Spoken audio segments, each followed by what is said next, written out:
hear.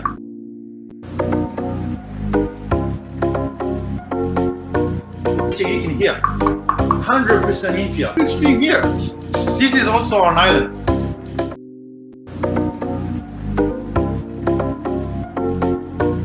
You can hear 100% infill. Huge thing here. This is also on island. I mean, can you even see it 3D printed? Oh no, even play around. It's very nice. So we are in the lab. 40mm cube. Whoa. Be mine. All our different materials. How do you guys like this?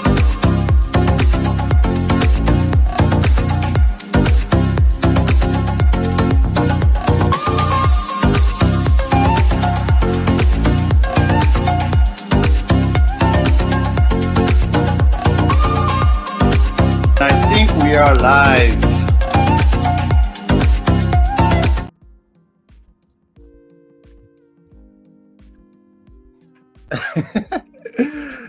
Sorry, I forgot to remove. How's everyone? How is everyone? But are we alive? Are we? Are we in the mattress? Okay, let me clean that up. I didn't have my breakfast yet. I just had a call with 3D Print General. Awesome catch up with Sean. New stuff. His spool that is selling like crazy. But anyway, it was really nice to catch up with him. And soon I'm gonna live not very far from him because he's based in Austin, right? So can you hear me well? Is the video good? I still haven't finished my complete setup. I need to do a couple of things. So let me just finish. I still have chocolate in my mouth, that's why. If you see me doing some strange thing with my mouse, is because I still have chocolate inside. I won't need this. And then this is confidential. So I need to remove it from my screen because every time I share my screen, I always share the wrong thing. So, and then let me open the Twitch creator dashboard thingy to know when some awesome people are coming. There we go. Put that here, and I will keep you guys here for now until I will share my screen. So, chocolate filament. No, I mean it's kind of filament. It's kind of a filament, right? Daddy Wazi, how are you? Mr. Rick, K2 Kevin, K2 Fig. Kevin, did you receive my message? Yeah, I think you did receive, right? Finally, after what? 6 months? No, what was that in? It was in December. So yeah, almost 6 months. So anyway, I'm very happy that yeah, I'm very happy that this has been closed. So soon we are going to see a lot of big project from Kevin, right? Awesome. Solar 3DP, Jay, how are you? It's Jay, right? Solar 3DP, because there's two solar. I don't know if you noticed on our Discord. There is one solar and another solar. But I think this solar is Jay, I think. That works bench, how are you? Yeah, it's Jay. Good to see you. Good to see you too. You are very patient, Kevin. You are very patient. Zombie. Oh, zombie. Sorry, zombie. Zombie will be a little bit late, he told me, but he will join whenever he has time. There we go. This is no one. He's the OG. He's the first solar, the real solar. Hello from Denmark. Sun Turtle. Always no sleeping for Denmark.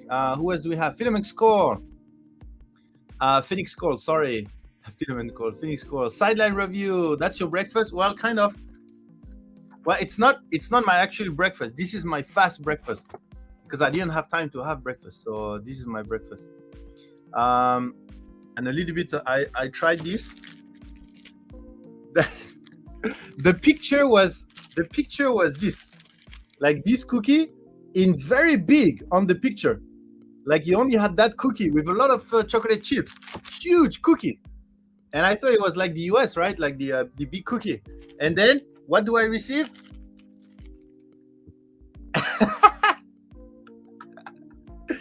It's a mini cookie. Anyway, I thought it was funny. Yeah, chocolate is good, of course. So sorry for the people that I missed. Kenneth Tsang, Hambler John, how are you? Peslis, who else? Zombie Nightcore, NSTO, Traxman, Nervous Pajama, Incendium. I think I have everyone. Should have everyone. Dave from YouTube, how are you? I think I have everyone. Tricolo, and yes, I think that's everyone. Jerry 3DH, how are you? Brixie 3D, you leave our tiny cookie alone. Okay, so let me start our giveaway. There we go. I'm awesome. And let me put my banner. And also Kevin has updated. Kevin has updated our background. So I need to try it. I need to first download his background. Then I need to try. Spectra 3D, thank you for being awesome. Jerry, thank you for being awesome. Sun Total, thank you for being awesome. Okay, so let me save this. Today we have two main topics. Plus tangent, but two main topics. Let me put brand, is it overlay? No, background, add background. And then let me put the new background from Kevin. Let me put background. There we go. And then, so it means I can remove the other one, right? Delete background. Delete background. Okay, let me try. So now the background is on, and well, how can I try? Oh, maybe remove the video. Yeah, it's working. The Point Maker logo at the bottom is a bit higher. Perfect. Thank you so much, Kevin. Thank you for being awesome. Ironman, Solar 3D. Come on and PLA, how are you? So the two topics. The first one is how to use your creativity to get free filament. Ta-ta-ta. So basically, for the people that are already on our TikTok, you may have seen an idea that came out of nowhere, actually. I just woke up in the morning and I was like, oh, we should do that. And then I quickly call Medic because he's the one that managed our TikTok. I run my idea through Medic, and then it was great. And then I went on Discord, write description, everything, the rules and everything, and started a new channel called TikTok Game. Did you see that? So, and but I haven't really talked about it. So I want to share with you. So let me move you on my broken TV. And then I'm going to share my screen so that you guys can start to see how to make money with your creativity. Sorry, my TV is broken, so I kind of have to watch it in a very strange way. Oh, it's even more broken now. I mean, there's not even a space where I can see the chat a little bit, like maybe here. I kind of see. Okay, I saw the news through the LM Discord. You're forcing me to make social media account. You don't need a social media account. Triclo, you don't need anything. You just need the Discord.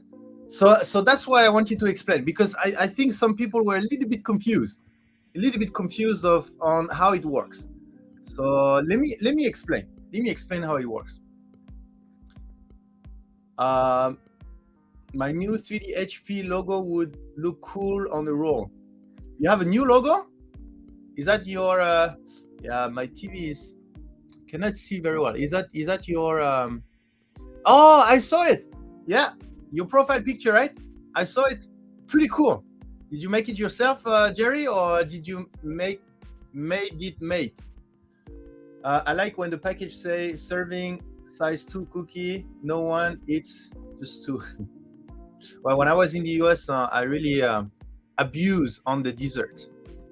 You guys have amazing dessert, and I just killed it. Like brownies with ice cream on top, with cookies in the middle, and crepe and chocolate, and whoa, that's dangerous. And I'm moving to the US, so I'll have to be very careful because you guys' food are, very good. So I need to be careful when I move there. So I want you to. My TV is slowly dying. I mean, you guys are dimming. Like I see less and less what is going on the TV, but I kind of see this is sharing. So let me share my screen. Everything is bigger in Texas, so watch out. Yeah, I saw that. I'm gonna get bigger too. So yeah, I really need to be careful. We love sugar. I also like sugar too. Santiago, thank you for joining. I have photo proof you did. I gave a gig. You see, I mean, even after that, I didn't calm down. I mean, as soon as I discovered that huge brownie with the ice cream, I just continue. Nick Harbour made it. He did Sam's tripod, etc. Oh, Nick Harbour. Okay, I don't know, a designer. He's a designer, I assume. NSTO, Nick, are you going to talk about the awesome squad today? No. Is there any topic that I'm missing for the awesome squad?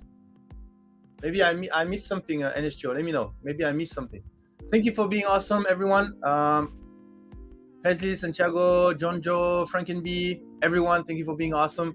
Are we going to have multipliers today? Okay, I'm good. I'm in a good mood. I'm in a good mood, so let's do multipliers. The Pesley is 5 Canadian, and the zombie 10 times multipliers. Why not? Get ready for some real barbecue. Yeah. Thank you for being awesome, Blake, Sullivan, Sweet Tea, and Texas Toast Barbecue. So many good stuff. I don't know if my 3D printing is worth showing comparing to your wonderful designers and printers. Everything is worth showing, John Doe, everything. Whatever come out of your printer. Okay. The entry level. Yeah, NSTO, I still haven't found a tool to do that automatically. I don't want to start it before we have a tool because the manual work is going to be really crazy. So we need to have a bot or something like this that do that. So yeah, I know what I'm going to do. I just don't know how to implement that on our Discord. Thank you so much, Jay. Have a very good night. Thank you for being awesome, magnificent username. So,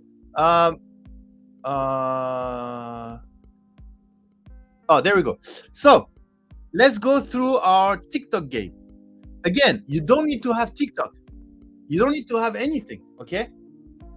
So, whatever comes out of the printer, filament spaghetti included. Well, to be honest, sometimes there is some failure that are beautiful. some catastrophic failure that are amazing. Amazing failure, basically. Okay, so how to get free filament with your creativity. Long story short, let me just read. Welcome to the Polymaker TikTok game. The rules are simple. Create a video for our TikTok account and earn coupons for our website. So you create a video, you post it here, like this one. Okay, this is a video that has been created and posted on our Discord. You don't have to post it on TikTok. You don't have to post it on any social media.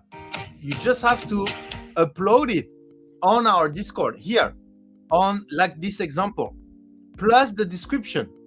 Okay, and what we're gonna do, we're gonna take that video, we're gonna download that video, and then we're gonna post it on our TikTok account, right? And then depending on how many views it gets within 7 days, so we will check the views of your video on our account after 7 days, then you will get a coupon. So for 250 plus views, you will get a $25 coupon. 500 views, $50 coupon, etc., etc., etc., until 1 million views. So let's say your video go viral, then you get a $1,000 coupon, right? So you just have to make a video that go viral. You just have to make this. I mean, how hard could it be? But anyway, and if you go to our TikTok account, so let me go to our TikTok account, you will see that I designed it in a way that you could easily, I mean, for 250 plus views, you get a $25 coupon. Look at the average view. It's a new TikTok, right?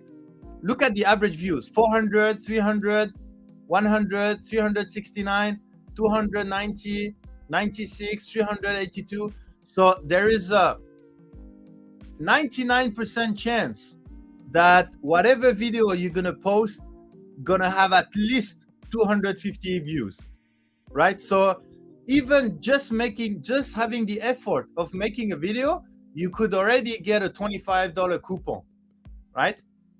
And then if there is one that go viral, I think we had one that went viral, like this one got almost 300,000 views. So if yours go viral, 300,000 views, that would get you a $700 coupon on our website. Can you imagine? And it doesn't have, I mean, TikTok videos are not like super edited or something like this, right? You just have to find a good idea. Like, for example, you have seen the filament painting stuff, right, recently. Well, I don't see that much of this filament painting stuff on TikTok.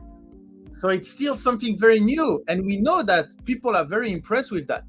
So what do?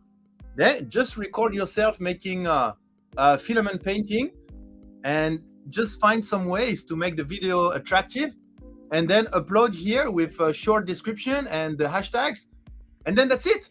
And then you just wait. You just wait for the coupon to arrive. I mean, how cool is that? Okay, let's go. Let me catch up a little bit, and then I will go through the requirements. Do we need to add tags to our description? When tags means what? Tag another account or the hashtag. So I mean, you can tag some other account if necessary, or you can add your hashtag. So we'll go through the requirement. But yeah, if you have any question, you can post it in the chat now, or you can post it here. There is a special thread for all your questions. Hey, Mr. Rick, I like it. Great, very cool. Yeah, I'm glad you like the idea. That's a lot of printer food. Yeah, it's feeding your creativity with creativity. Feeding your creativity with creativity. How beautiful is that? Non-fan, that's great. Oh, I'm so happy you like the idea, because it was really, I woke up and I was like, because we had a little bit of an issue of the TikTok content, right? Like making content every day, 2 posts per day, blah, blah, blah. And I was like, I see amazing content every day on Discord. I just need to use the Discord content. I need to involve the community. And how to do that? Well, people use Filament to make their content. So I will just give them I will give back the Filament for the content. And then poof, a small idea came, and then polished a little bit, and there you go. The TikTok game is born. So I'm so happy you guys like the idea. Awesome idea. Yeah. How long are you going to be running this? That's the beauty of this. Indefinitely. I mean, maybe not indefinitely, but like it's a continuous. The only thing that will change is the pricing structure will change over time as the account is growing.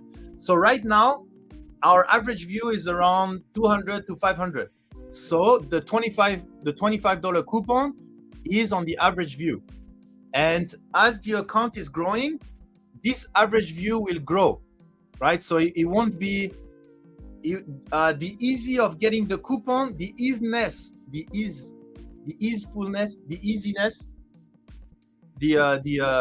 well, you get what I mean, right? The easiness of getting the coupon will be the same, but the numbers will change. Like if we have a 100,000 followers accounts, then maybe the average view will be 5,000. So the $25 coupon will be at 5,000.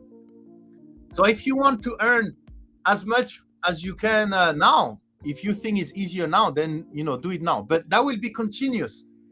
Like we're gonna have at least for a year, I guess, or 2 years or something, right? The only thing that will change is the numbers here.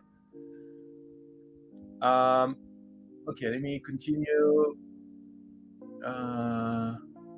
How long are you going to go running this? Okay, question answered. No, just realized phone only records at 720p. Doesn't matter. Doesn't matter. At 720p is fine. There is no requirement on this. Do we just post it video and tag you, or do we need to send you the video? You just have to post it in this channel. So you just have to. Let me show you. You just have to write the description. So, for example, check out this amazing model from Fortis Mint, printed with the beautiful Polymaker Starlight Neptune. Okay, hashtag Polymaker, hashtag Spider-Man, because it's a Spider-Man model, blah, blah, blah. Okay, you get what I mean? And maybe an additional line, find the model on Fortis Mint website. I don't think you can share links, so that's one issue with TikTok. So find the model on Fortis Mint's website, blah, blah, blah, something like this. And then you just drag and drop your video, and then you just post on here on the Discord. That's it. That's the only thing you need to do. And then you can post as many videos as you want. Okay, it's not like you do one video. Do as many videos as you want. Okay. Like I don't know, like this. You print this, and then you have a video. I don't know, and you play like this, and then you play a little bit around, blah blah blah, with some sound effect. And maybe you edit a little bit, you put like a PLA Pro, metallic gold, blah, blah, blah. Then perfect. Then that's the video. And then you just post it and see how it does. And maybe that's going to be a $25 coupon. Maybe that's going to be a $500 coupon. Who knows? Anyway, we'll go through the requirement. I'm just catching up a little bit with the chat. How do I record a time lapse on the bed slinger? There is a bracket for the GoPro or whatever you use to put it on the bed. You need the camera to be on the bed, and then yeah, that's how they do. Great idea. I like the way you think, Kevin. We're connected. Going to be interesting to see what folks do. Yeah, Builders Mark. That's gonna be a creativity realm. How do you say? The quantum realm. How do you pronounce that? It's going to be a realm. 2 seconds. English time. French English time. Realm. It's going to be the creativity realm in here. I just love it. Do you have to use Polymaker filament? I have not tried it yet. Yes, that would be one of the filament. One of the requirement is the video will be posted on our Polymaker account, right? So it has to be 3D printing related, and it has to be using our filament. Trying to come up ideas since I saw the news, and yes, great way to encourage creativity. Triclo, yes, 100% agree. Until he has no more filament to give away, close business down. You post video on the description you want in that specific channel. Yeah, NSHO, exactly. Just have to post. I don't know if any of you has a video already that has the right format and everything correct so that you can give an example, but I give an example here. But we just need to kickstart it so that people understand. So if there is any of you that has already something, or in the next few days, we just need to kickstart it. People that are a little bit more familiar with Discord, then maybe you can try to kickstart that. Again, you have to write the description. It's a media only channel, so you cannot write the description and then send the video after, because the description won't appear, because it's a media only channel. You have to put the description, drag the video at the same time, and then post it. But again, we just need to kickstart it so that people can understand, especially the people that are a little bit less familiar with Discord, because we have a lot of new people on Discord. Is there a limit on how many video we can submit? No limit, Brixie 3D. The limit is your creativity. As soon as you run out of idea, then that's the limit. You can post one this month, another one next month, another one the month after, no limitation. Is this a Ponzi scheme? What do you mean? Polybius? That's not a Ponzi scheme, is it?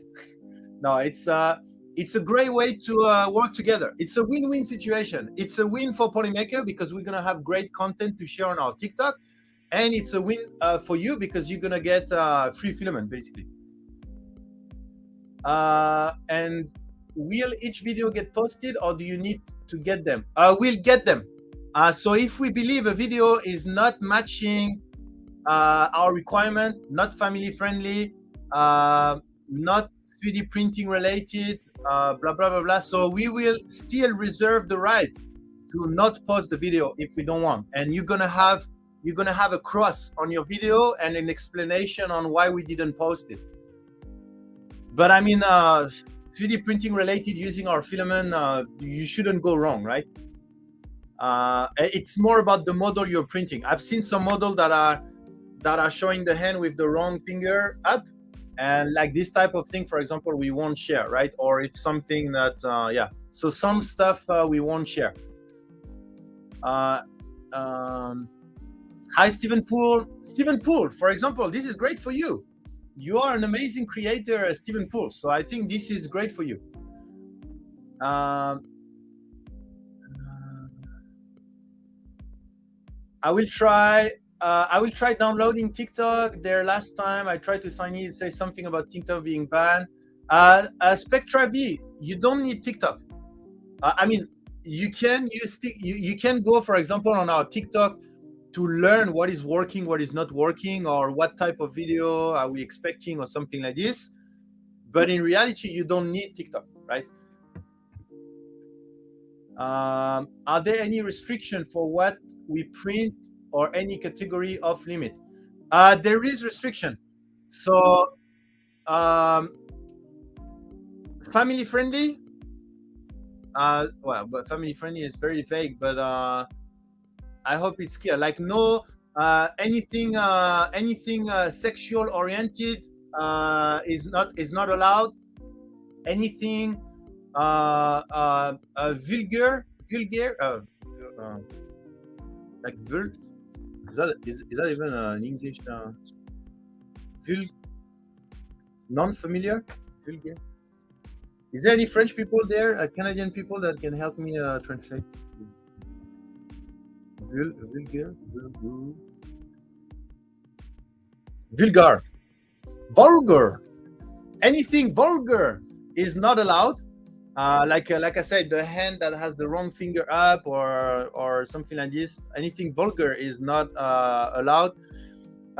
Unfortunately, all the firearm stuff won't be allowed either because it's an international account.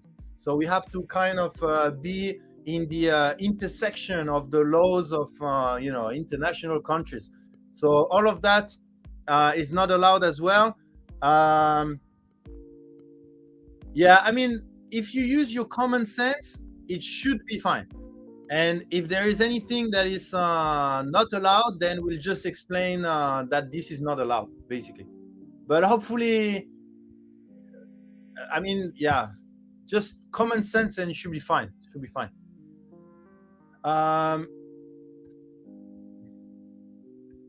Should add a little disclaimer that Polymaker has the right to post your content just to cover your bum. Has the right to post the content. Has the right to post your content? You mean, I mean, that's the purpose of the channel, right? Do you think I should add something? Okay, I can add. I'm not too much into the legal stuff, but so like the asterisk stuff, Polymaker has the right to post any content in this channel on our Polymaker TikTok account. Polymaker has the right to decide whether to post or not content in this channel. Something like this? Does that cover a little bit? So basically, it's not because you post it here that we have to post it on our TikTok account. We can have the right to not post it. And if you post it here, it means that now we have the right to use that content. I should even say social media account. TikTok account or social media account? Yeah, TikTok account, and then we can ask if we want to post somewhere else. I don't want to make it too broad. Polymaker has the right to post any content in this channel on our official Polymaker TikTok account. Polymaker has the right to decide whether to post or not, whether or not. There is no legal vocabulary here, but or not to post content in this channel. But at least it's clear. Hopefully it's clear. Are you able to share when the other 5 Starlight colors are coming out? Yes, Blake Sullivan, mid-August. Stephen Poole, thank you for being awesome. I wasn't able to sign in. You don't need TikTok for this, yeah. My luck, I'll have to send Polymaker the coupon. What do you mean? Hey, Bionic. Realm, what a great incentive. Yes, Realm. Am I that far in the chat?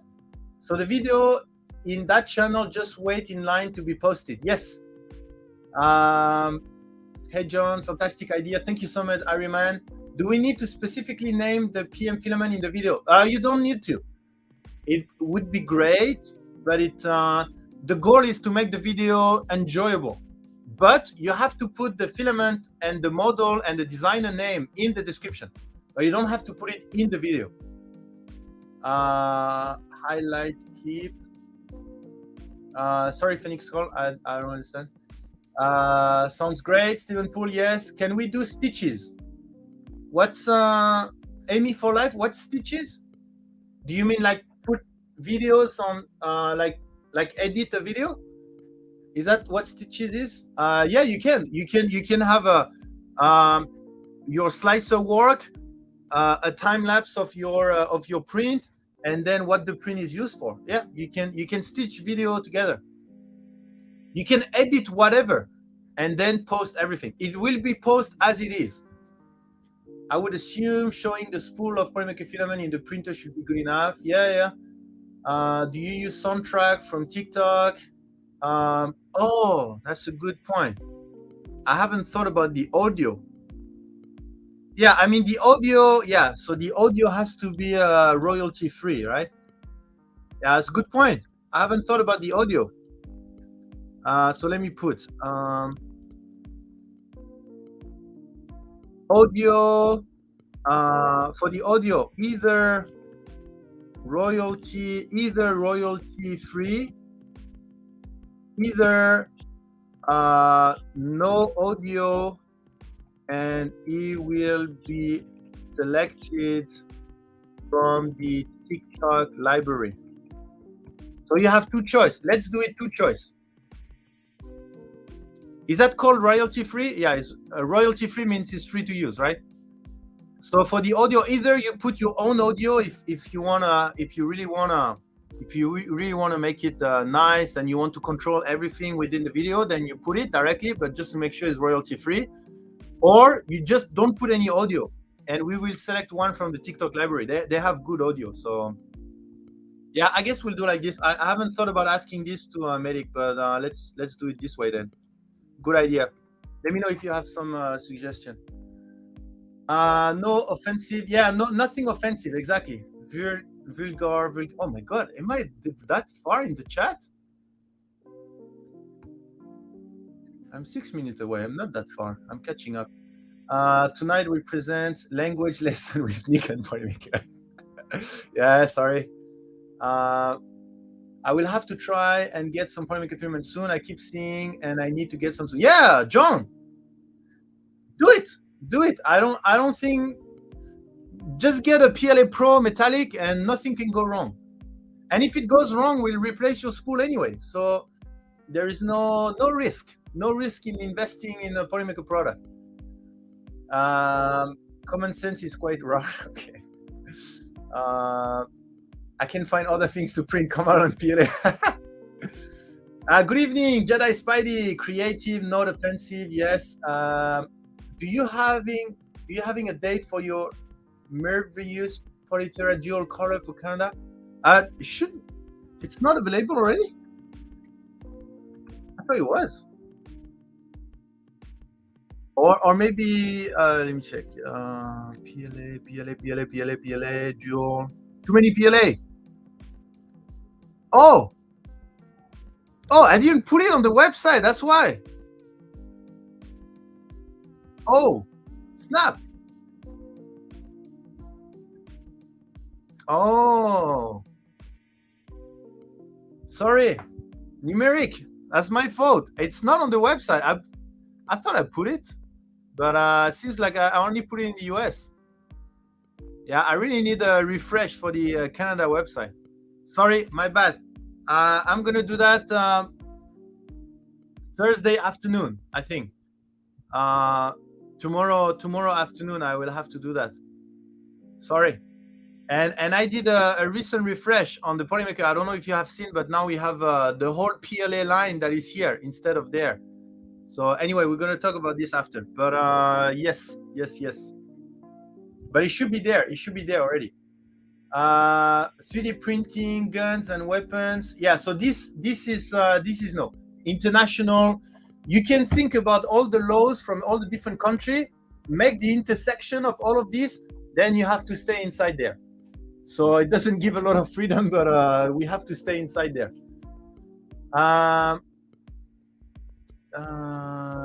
User submitted content. Blah, blah. Thank you for being awesome, Jedi. Cookie TM. Look at what I have here. Ding, ding, ding, ding. This is for you, Cookie. When will PLA Pro get more stock in Canada? We have a huge shipment arriving June 19th, I think, something like this, like a big shipment. Polymaker reserves the right. Oh, this is how you write. Polymaker reserves the right. Polymaker reserves the right. Okay, got it. Done. A stitch is like a reaction to someone else's video. Oh, okay. Yeah. Well, I haven't thought about this, but why not? I mean, if it's working, why not? Why not? As long as it's 3D printing related, and yeah, I haven't even thought about this. Yeah. Who owns the video, Polymaker or the creator? That's a good question. What's the definition of owning? What's the definition of owning? Like we can do whatever we want with it. The only thing we can do with it is to put it on our TikTok account. Does that mean we own it? I don't know. So I guess it depends on how we define owning. Is the one that created it is the owner, or because we won't buy the video, right, and own it. We will just post it on our TikTok account. So if that means we own it, then we own it. If that means we don't really own it, we just have the right to post it on TikTok. So yeah, I don't really know on that side. Stitches means to copy someone else's video and then reply to it. Okay. Yeah. Oh, okay. Yeah, I know what you mean, Dave. Like he does something, and then like a challenge or something, and then you do your thing. Yeah, it's a good idea. Yeah, of course. Yeah, can. I'm not on TikTok, but I have friends that use it a lot. I think they have music that you can use. Yeah, they have a library of music. You probably don't want stitches on your company account. Oh, really? Okay, so it's not a good idea. Why is that not a good idea? Like, let's say someone on TikTok prints something and they say, oh, I wish I print this in a rainbow filament. And then we answer with the same print in the rainbow filament. That's a good idea, no? Why we wouldn't have this on our account? Royalty free means you don't have an inherited head of state. I don't know what that means. My meaning is if you want to use an audio already, this audio needs to be free to use, basically. Nervous Pajama, by posting to this Discord channel or submitting a video to Ponymaker via any means, you grant Ponymaker incorporation and or its delegated affiliates unlimited rights to the content. Use of your submission does not obligate Ponymaker to compensate you. In any compensation will be at the exclusive discretion of Ponymaker. Oh, great, Nervous Pajama. You just wrote a display. Okay, that's good. Thank you. I'll just copy paste this then. Perfect. Now we have. Is that because you are familiar with like the legal stuff, or did you? I mean, even if it's copy pasted from internet, as long as it's correct. It looks correct. Let me read that again. By posting to this Discord channel and submitting a video to Ponymaker via any means, you grant Ponymaker or it's submitting a video with Ponymaker by any means. Maybe we can remove that, because what if someone posts a video on another channel? That means any means, right? So maybe, how about I remove that one? Then it's really about, I don't want people to be scared to post anything on the Ponymaker Discord, because then they give out the right?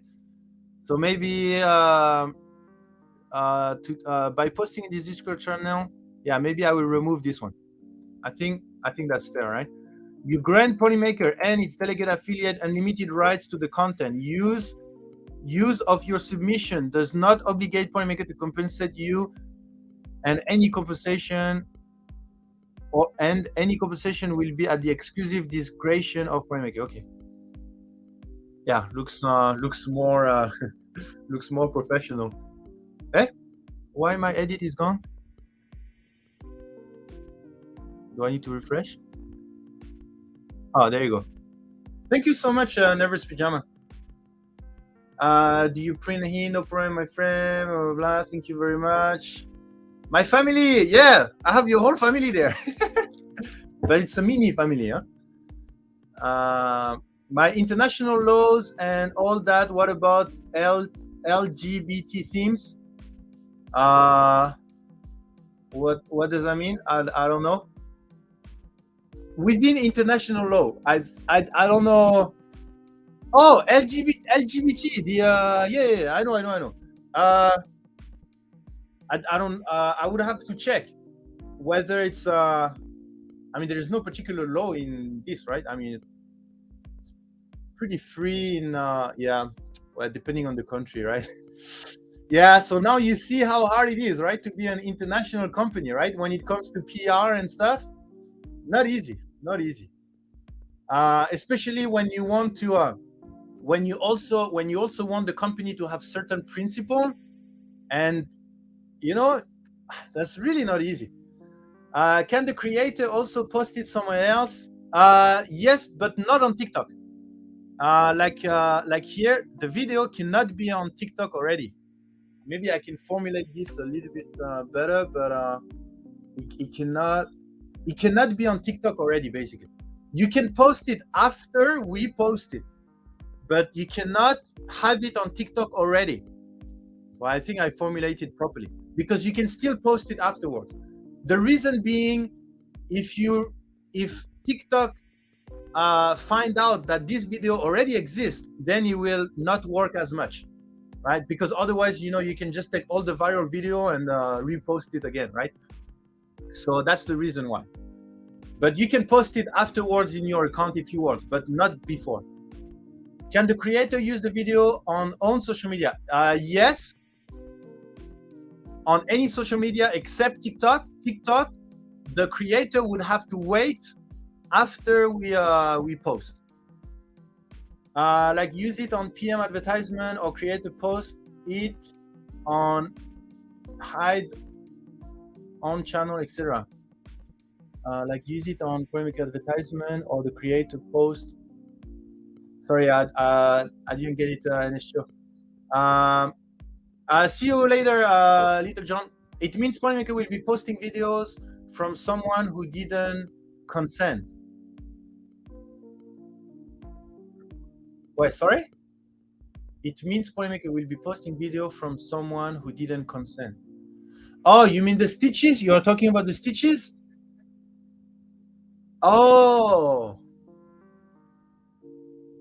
Oh, so you mean if you do a stitch video, you need, then it makes it complicated because you need to make sure that you ask the first creator if we can repost his video as a stitch, and then we would have to have a way to confirm that the creator of the video has asked the original creator. Yeah, that's a good point, Dave. Maybe no stitch then maybe I need to have something like, yeah, okay, so no, how to write this. Oh my god, now we have a lot of rules, right? The video cannot be on TikTok already. The video cannot. Oh, sorry, Zombie. I hope you just arrived because I didn't see you. Just arrived, Zombie. Don't worry. Hi, how's it going? Good. I need to add one more requirement, which is about no stitch video. The video cannot use original content from another creator, something like this. Yeah, then okay, that should cover it, Dave. So Zombie, I'm presenting the TikTok game to everyone, and they are helping me to make the rules a little bit better and to make it less confusing for people.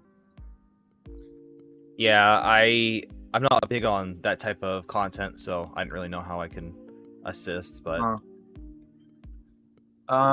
seems interesting, Cookie, though. And is anyone interested in it?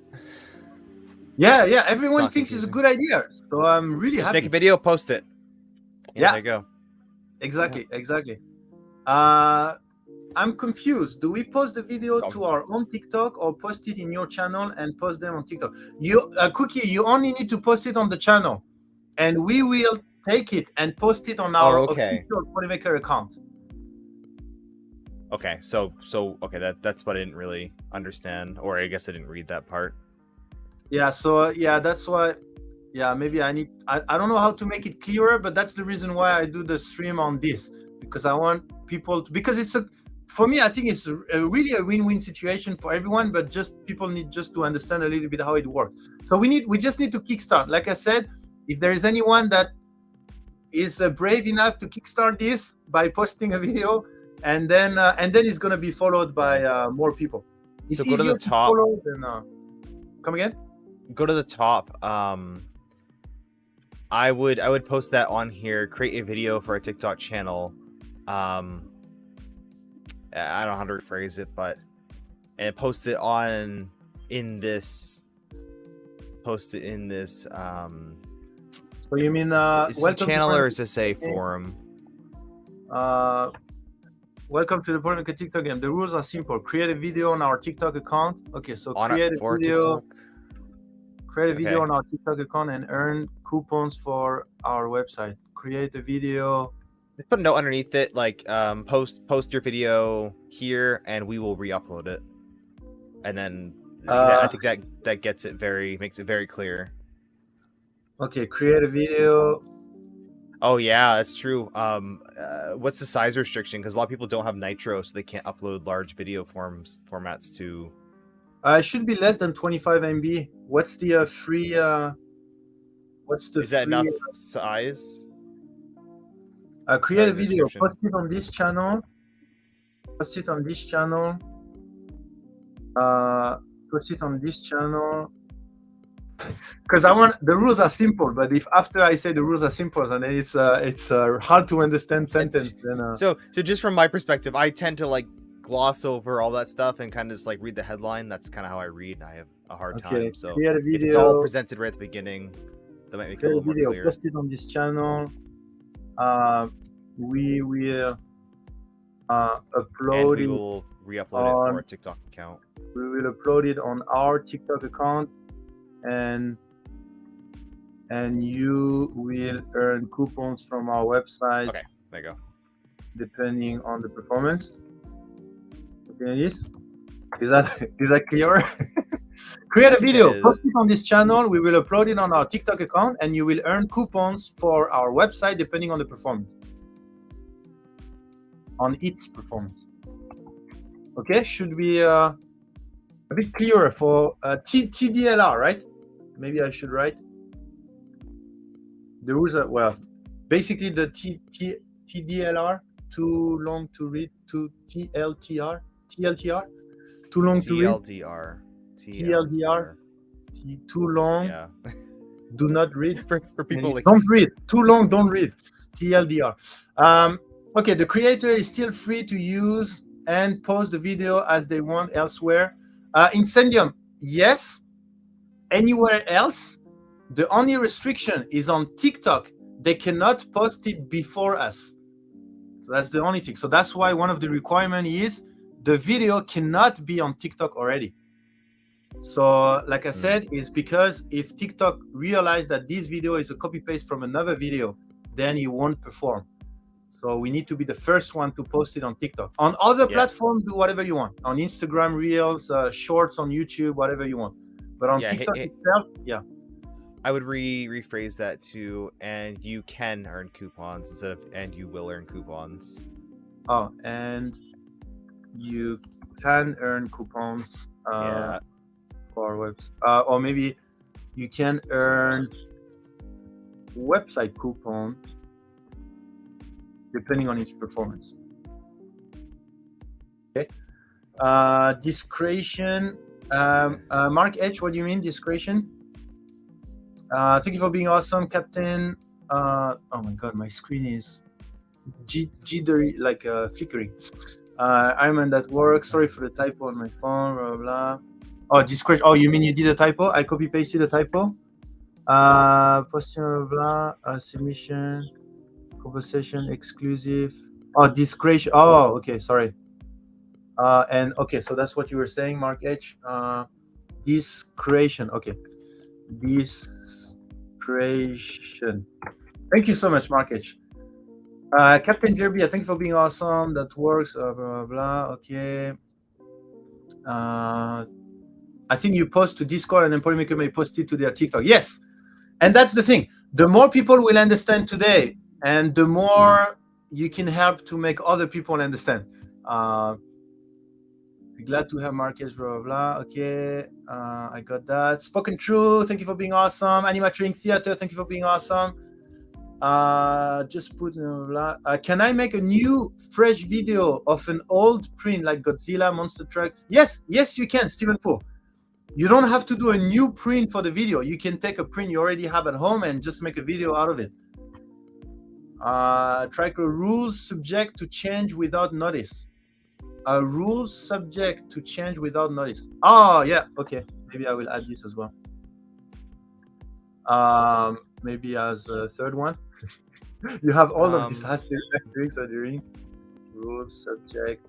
So your aspect ratio, 9:16. Okay, is that the actual aspect ratio for TikTok? Yeah, I asked Medic for all of these. Okay. We'll go through the requirement. I'm just trying to catching up on the chat. It isn't confusing. Okay, so it's a bit better now. Okay, great, perfect. I have a couple of ideas. Does it have to have music? Darkworld Brand, that's written here. For the audio, either royalty free, either no audio, and it will be selected from the TikTok library. We will just select one from the library.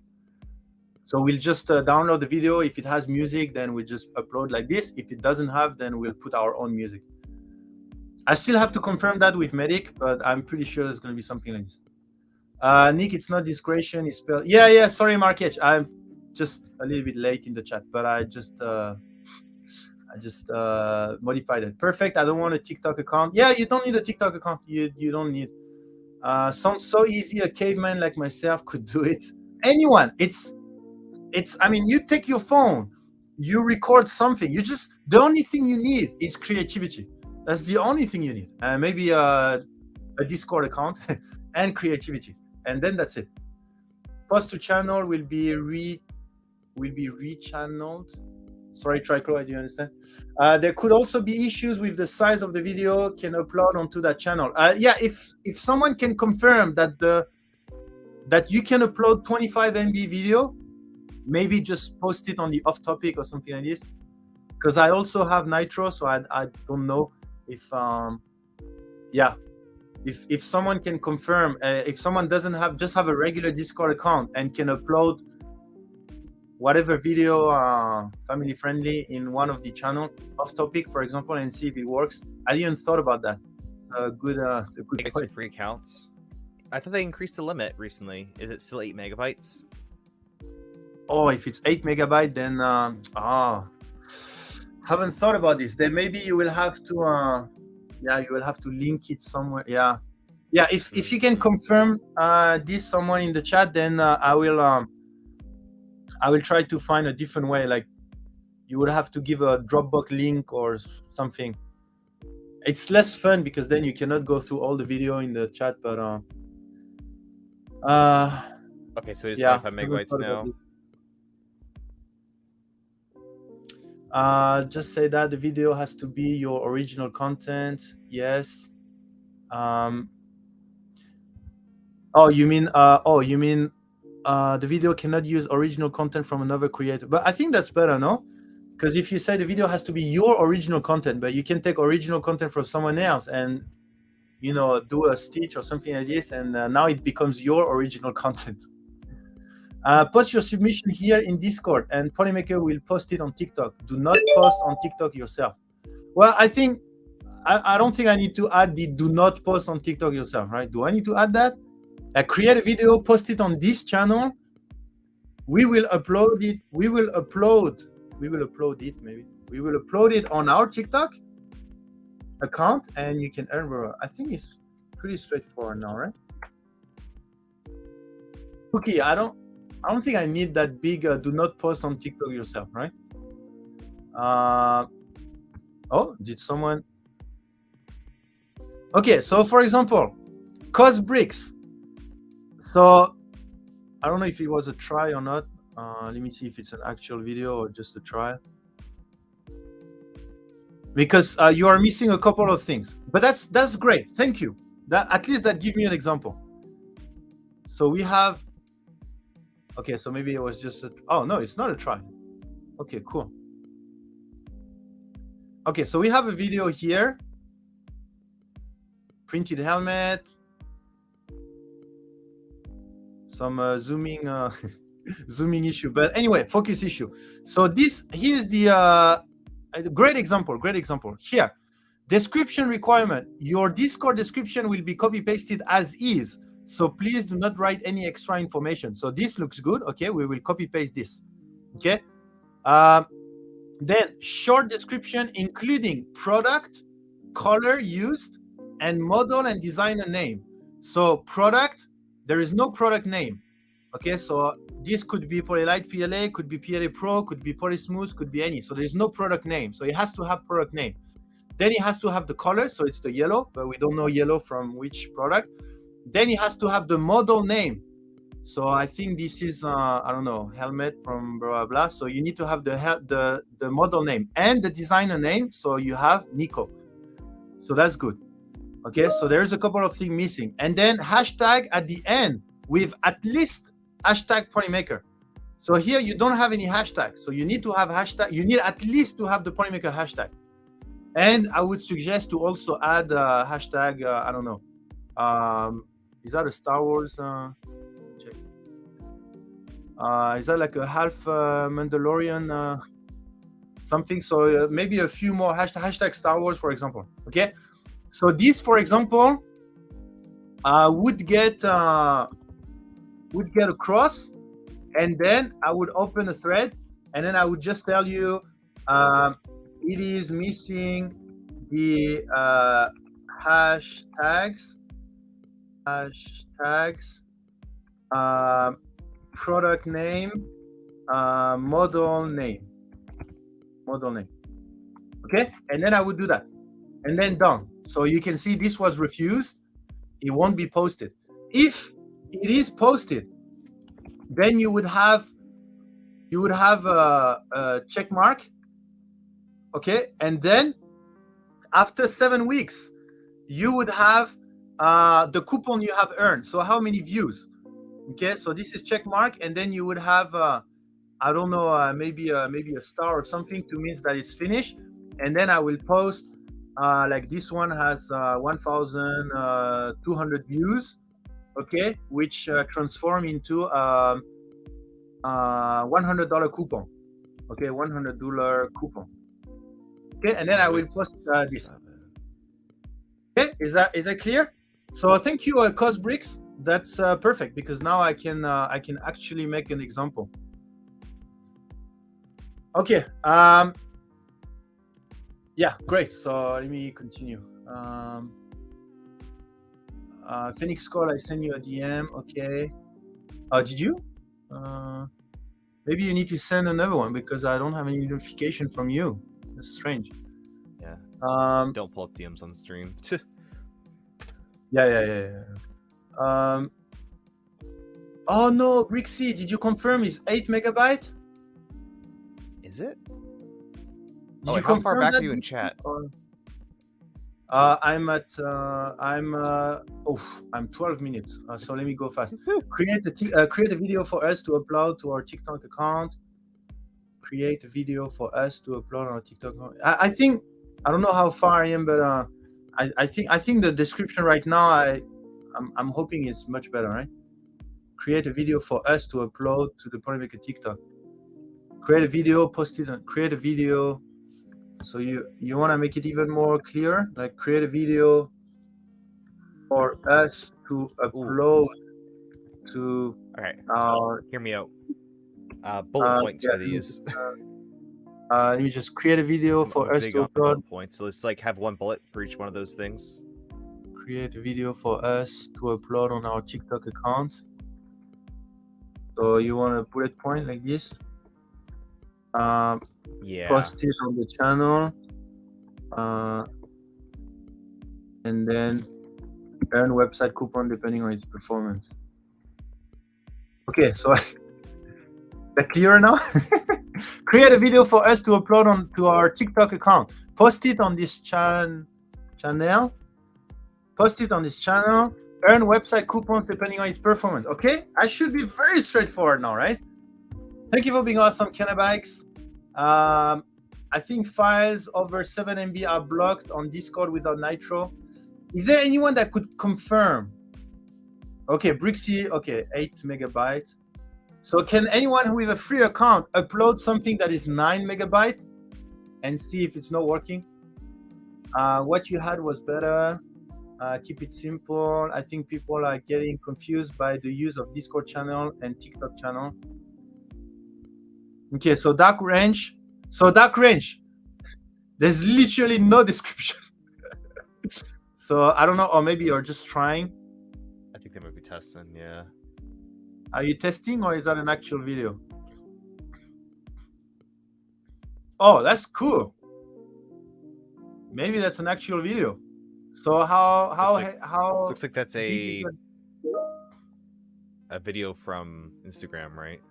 Yeah, so for example, that video, your files are too powerful. The max file size is 25 MB. Perfect. Oh, that's good.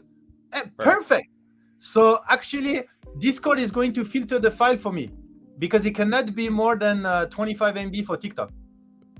So FrankenB, thank you. So the max file limit is 25 MB. Okay, so I will just delete this. Delete the message, FrankenB. Okay, perfect. Then no issue. So this is the same. I will react as a cross, and then I will say, then I will create a thread, and I will say the video needs description, and then the video cannot include other social media watermark. 4K. like this. Yeah, you're viewing it on a smartphone. I don't think it needs to be 4K. Please post again. So you cannot edit, right? So you have to post again. This one has been refused, so you will have to post again. So yeah, it's great. It's great. A lot of please post again. Okay, great. And maybe do I need to say also here it cannot have any other social media watermark? The video cannot be on TikTok already. The video cannot use original content. Blah, blah, blah. The video cannot include any other social media watermark. Watermark, yeah. Okay, another one. Printed a helmet in Polymaker Polytherapy PLA Plus yellow file by Nico Industry. File name Mandalorian Youngling Hemmek. Hashtag ploy maker. I mean, yeah, I know you guys are doing in a rush because to have some example. But when you do it for real, then try to avoid the typos and everything. I mean, we will catch that, right? And I won't refuse this just because it has a typo. I will just edit myself. But yeah, the more accurate you are, and the better for us. So anyway, this one most likely will get a check mark, and will be posted on our account. So anyway, cool. I think people are getting confused, blah blah blah. Yeah, I'm way too far back in the chat, so I will just skip everything. If I missed anything, just post it again, please. Misspelling Polymaker is auto disqualification. I refilm it since Instagram watermark it, I guess. Yes. Oh, Distant Medic is here. Medic, quick question for the audio. Can I said either royalty free, either the video already come with an audio, but it needs to be free, or either no audio and it will be selected from the TikTok library. Do you think that's good? Have fun, guys, making videos. Yes. Cosbrick, yeah, no problem. Thank you for doing this example. Okay, so let's go through the actual requirement. So the views are recorded 7 days after the video is posted. Okay, so if you are looking for the timeline is 7 days. We are going to count the views after 7 days. But to be honest, it's the views you are going to have after 2 days will most likely be the final views, except if it suddenly go viral at some point. But if after 2 days it didn't, and usually it will just stop. But we wait 7 days just for you to get a maximum views. Community members in Canada will receive a coupon using the following rate: 1.35. Okay, so if you are in Canada, then the coupon will not be 100; it will be 135 Canadian dollar. Okay, and round it up to the nearest 5, and that's just for the first 2 coupons. Community members outside of the US and Canada will place their order on a custom form following the US product price. Okay, so you would go on the US, then you will follow the price on the US, you will make your order depending on the coupon. If it's a $100 coupon, then you will need to buy as many spools as long as it's below $100, and then I will ship directly. What if I live in Europe? Then Europe is outside of US and Canada, right, Turtle?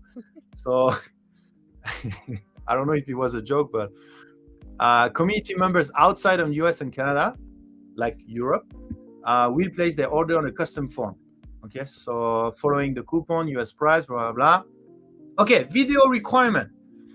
Aspect ratio 9:16. Okay, so the vertical one. The file format, a .mov or a .mp4. The size less than 25 MB. Okay, so for your reference, it's less than 30 seconds if you are filming in 1080p. Okay, so just for a reference. The audio, either royalty free, either no audio. Okay. 3D printing related using Polymaker product. What if I want to do 16:9? Oh, this is how you write ratio? Okay, sorry. Yeah, that was a little bit confusing, but okay, there we go. 16:9. Family friendly. Okay. You might want to also put like vertical video in parentheses, just to differentiate that. Oh, okay. Well, I mean, there- hitting post on TikTok, hopefully people understand the format, but yeah, maybe not.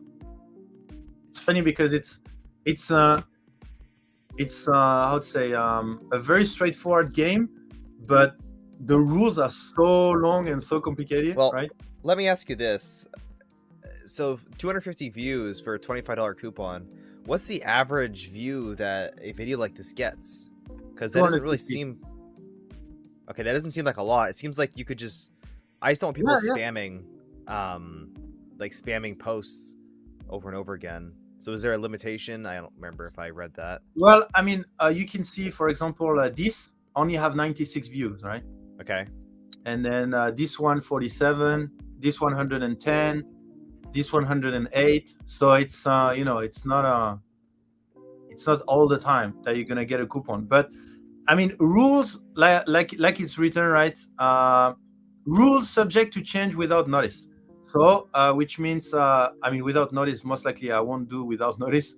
But if I see that people are spamming and I see the content is not really creative, they just do for the coupon, then I will increase these, right? And again, we reserve the right to decide to post it on by the way, cost bricks, I think you can edit that. You can go there and then yeah, you can edit. And then edit if you want to edit your post. Yeah, so what I was saying, yeah, so for example, these the video you posted, cost brick, it's okay, but it's not, it's not something that I think are super let's say I wouldn't think it would get a lot of views if you just do a top bottom up thing. So usually it has some a little bit of editing or this type of thing. So I mean, we'll see. Sometimes some videos that look simple are actually working very well, because I don't know, because the stuffed toy is very cute, and putting a 3D printing stuff on top then makes people think about their children or something. So who knows? We'll see. No T and A in picture, right? No T and A in pictures. What do you mean, One Rise? What does T and A means? Will Polymaker get a EU branch? We already have a EU branch, Sun Turtle, in Netherlands. Rules are meant to be broken. 16:9 is horizontal like TV. Yeah, I mean, it's just to make it a little bit clearer sideline. For the people that don't know that the number on the left is the X, and the number of the right is the Y or the Z, depending on. Okay. Family friendly, yes. Okay, so I continue. The video cannot be on TikTok already. The video cannot use original content from another creator. The video cannot include any other social media watermarks. You do not need to add the Polymaker TikTok watermark. It will be added automatically by TikTok. Okay, so we will post the video, they will automatically put their stuff on it. Your Discord description will be copy pasted as is, so please do not write any extra information. Don't write something like thank you for this game, blah blah, and here's the description. Just put straight the description, because we're going to copy paste it. Short description including product color used and the model and the designer name, if a specific model is used, which I guess in all the video there should be a printing model. Hashtag at the end with at least hashtag Polymaker. It is an only media channel, so you can only post videos with a description and no reaction. You cannot react to videos, if you notice that, because we are going to use reaction to communicate. So that's why there is no reaction. And then all the rules here, and then okay. Is there any additional? You think that people that 3D print know the difference between X and Y axis? That's the CNC and the 3D printer war, right? Where is the X? Where is the Y? Okay. Is there any additional question on this? Oh, Loyal is also going to participate, and yeah. So one idea I gave to Loyal is his print race. There's a lot of creation during the print race. So I told him maybe this can be leveraged, right? They can do the print race and use the video, all the thing they are making, all the creation they are making to post it here. Okay, any other question before we close that topic? Just making sure people don't use body parts for views. How else would you say about it besides it's only a description? That would be like in a family-friendly context, I would guess. Yeah, family friendly. I mean, it's hard to give actual rules on what you can and to not do, right? The best thing I can say is family friendly and within international rules, right? Which take all the laws from different countries and you take the intersection and you have to be within that. So that's the best description of what you can do. Why can post videos to who? Why can post who can post video to win? Anyone can post video to win. Bob, can the maker talk in the video? Yeah, you can. Yeah. But then you would have to put your own music, because we won't be able to put, if there is any audio, then we won't put the TikTok audio. So if you talk, then make sure you also have your small background music. No babies, no pets, no print or bill plate on bill plate. What if you are one of the Adams family? Yeah, I don't understand your jokes. I won't post it if it doesn't fit polemic reviews and atmosphere. Okay. Yeah, so like I said at the beginning, we will still reserve the right to post or not post the content, right? It's not because you put it here that it will appear on our TikTok directly. Okay, great. So it seems that TikTok viewers love to hear the bill plate peel. Yeah, if you want to do an ASMR video, you can try. I mean, just try and see what's working, what's not. I mean, you have to get that 1 million views for that 1,000 coupon, right? So just try. I can do that. Yeah, like I said, there is this filament painting that is going crazy, and there is no much content. What is filament painting? Filament painting, that's our next topic. So I'm just saying, filament painting is getting big. There is not much content. Each content is usually getting a lot of attention. There might be something there, right? Grief, is that you? Are you alive? Hey, there we go. Yeah, I see him around. Thank you for being awesome. How's everything? It's been a long time, Grief. Make a Muse Ride, how are you? Make a Muse Ride. Maybe this is also interesting for your community, this type of creation. Buddha, thank you for being awesome. Okay, great. So if no more question, if you have any other question, just go there on this thread, let the creation begin, and any questions are welcome. And looking forward to all of your videos, and looking forward to get started with this. Amazing. Great, good man. Got a new job and got super busy. Okay, great. Good to hear that. Good to hear. It's good to be busy. So, next topic, zombie. All what I told you yesterday, I think. Yeah, that topic. I talked to Steve, and his answer was, "Yeah, let's go for it." So awesome! I'm so excited. And he said I can talk about it today, so I can share all the ideas that I had, and he already accepted it, so we will be able to share that. Make a mid run. What am I making, Nick? I guess you're making a robot. That's what you're making. You want me to guess? I'm guessing. That's a robot. So robot. Yeah, I think he's making a robot to destroy the Death Racers. So maybe it's gonna be the next Rep Festival stuff. we need a new platform, right? After the Death Racers, after the Dragster, what's gonna be next? Filament painting, okay, but we need something to smash on each other, right? But anyway, so filament painting. You must show the thickness when you show that relief. Yeah. That's why the videos of filament painting works much better, because people don't realize that it's you just show the picture and then you do this and it's like whoa, and then that's where the whoa come from, right? But anyway, one thing that I want you to do, I won't explain what is filament painting. I mean, most of you were in the stream yesterday with the interview from Steve from ZNZ. So the only thing is, as always, I didn't understand how exactly it's working. So what I want to do is I want to get my PPT as always, and I want to try to see how it works. So I will first explain how I think is working. And by the way, I think Zombie has the you said you had a better version. Yeah, you had a better version of the software. So we'll be able to let's try to get some understanding on this.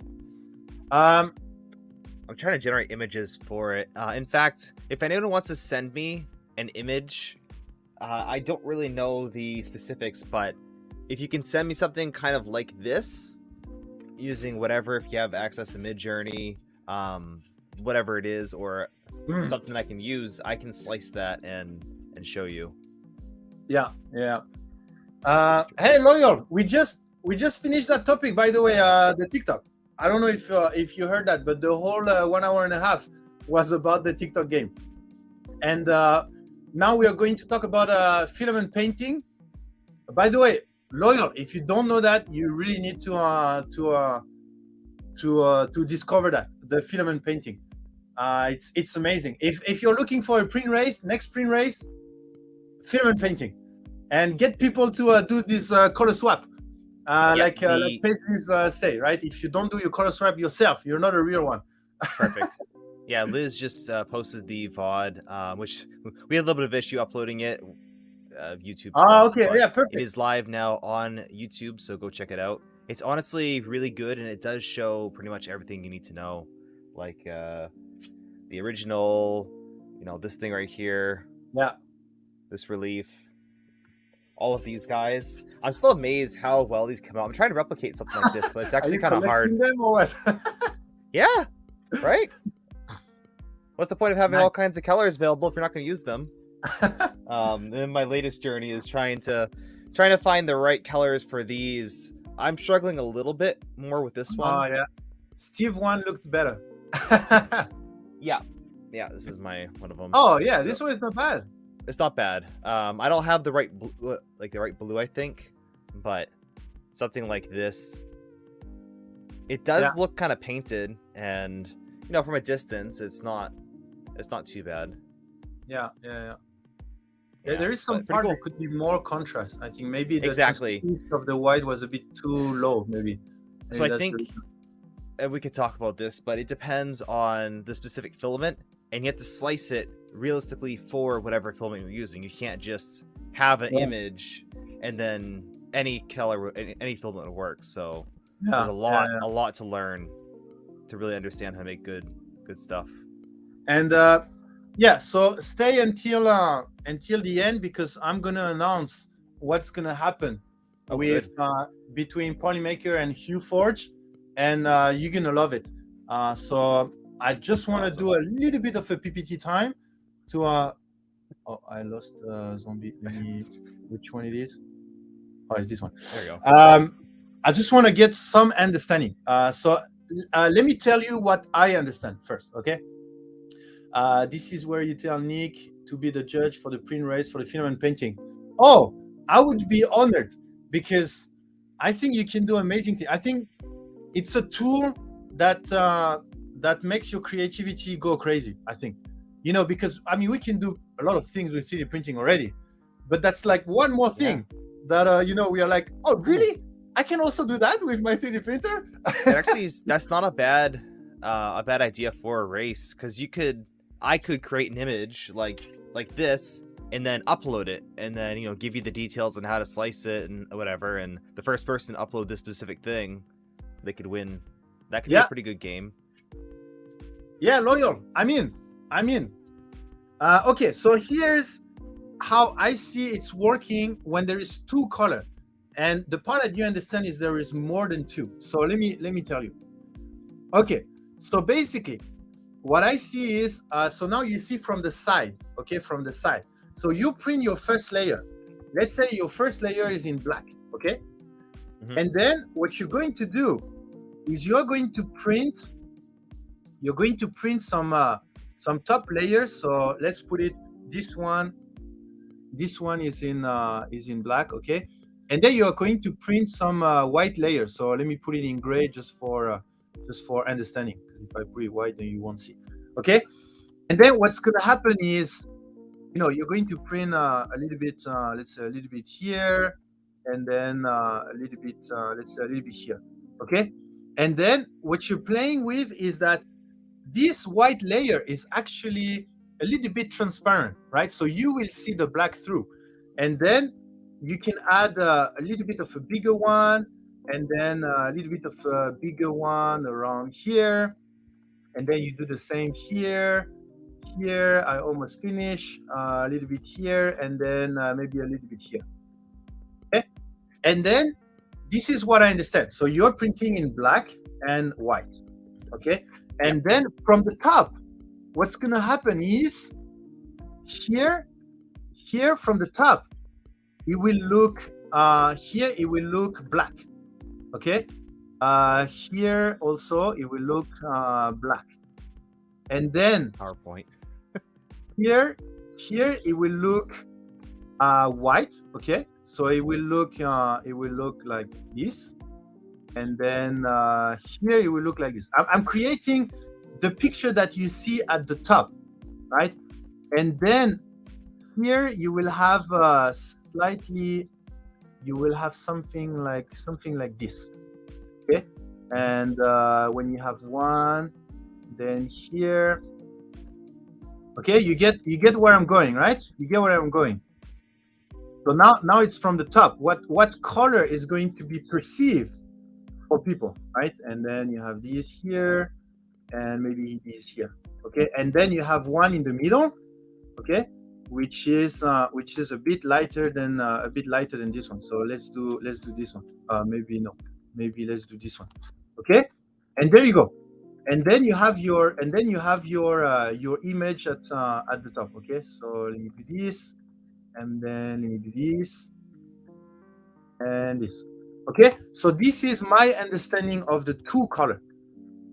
Okay, so far so good. And then when you look at the top, then you see all of this gradient, and then you can basically create a beautiful picture with that, right? Yeah. So this is dual color. What I understood of the multicolor is the same thing. However, and that's the part you understood. The only thing I could understand that you need more colors is you can have, I don't know, a muted blue here, and maybe below, let's say, a muted red. But then you will start to have a lot of limitation. You won't be able to use the same technique. Like this technique, you can basically have all the shade that you want, and the index, like the granularity of the shade you can have will depend on the transmissivity of the filament. So let me rephrase that. The granularity of the gradient of shade will depend on the transmissivity of the filament, of the white filament. Okay, the shade of black, well, gray, let's say. Okay, and then the higher, so let me write this, the higher the transmissivity, let me just copy paste this. The higher the transmissivity, the higher the granularity. Okay, so the higher the granularity, the more accurate the picture will be, but the thicker the print will be. Okay, so this is for me, I think I completely understand the two color and the different gradients. So that's super clear. And yeah, maybe Zombie, can you confirm that for two color, that's more or less how it works? Yeah, that's okay. Spot on. Okay. Yep. So now, if you have multicolor, that's the part I have difficulties, because let's say you have a muted red. Let's say you still have black here, okay, and you have let's say you have our red, okay, you have a red. Then how does it work at this point? Because you won't have different shade of the let's say this is still black. You won't have different shade of black, right?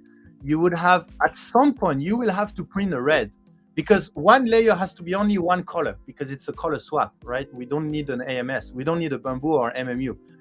So let's say I'm printing red here, then then I won't be able to have a shade of gray or something like this. So that's the limitation that he was talking at the end of the interview, is that you cannot have as many color as you want. And right, it's not infinite colors. Yeah, and you can do swaps where you have another one of the same color, but then you run into more issues. Like, there's only so many ways of making that image. Pixel, the amazing part of this algorithm is that it lets you visualize all that before you print. Yeah, and that's highly dependent on the filament data, right? And we're going to talk about that. Sorry, I didn't watch the chat during the PPT time, but so a lot of people are going to 4 colors. So one thing is the spaceman that everyone is printing. This is for me different, because it's not using this. The spaceman use our regular color swap, which means we don't care about transmissivity. We just everywhere we just print black, okay, everywhere, and then we print red wherever we need red, and wherever we will have to print another color on top. So let's say I need red here, but I will need blue here. So if I need blue here, then I will have to print red also here, because I will have to support the blue. And then if I etc., right? So you transform. So let's say this has to be blue, then I will also have to print red here. And let's say this is supposed to be black, so I'm not going to print anything here. But I need a little bit of red here, and I need blue here. So here we don't use the transmissivity. And then maybe my last color is green. Okay, so I will print green, green, and green. Okay, so that's 4 colors. Okay, so I cannot have this. And then at the end, I will have green here. So this is usually the regular color swap we're making, the thing that everyone has made before, right? So wow. Okay. Yep. Okay, and for me, the spaceman is designed like this. That's why everyone can do it without really having the transmissivity or this kind of thing, because you will basically use the color you're using. You will have some issue, like I think the backpack only use 1 layer of something, so you can see the black through. But it's not designed to do that, right? It was designed to use the color you're actually using. So in that case, yeah, I understand you can use multiple color.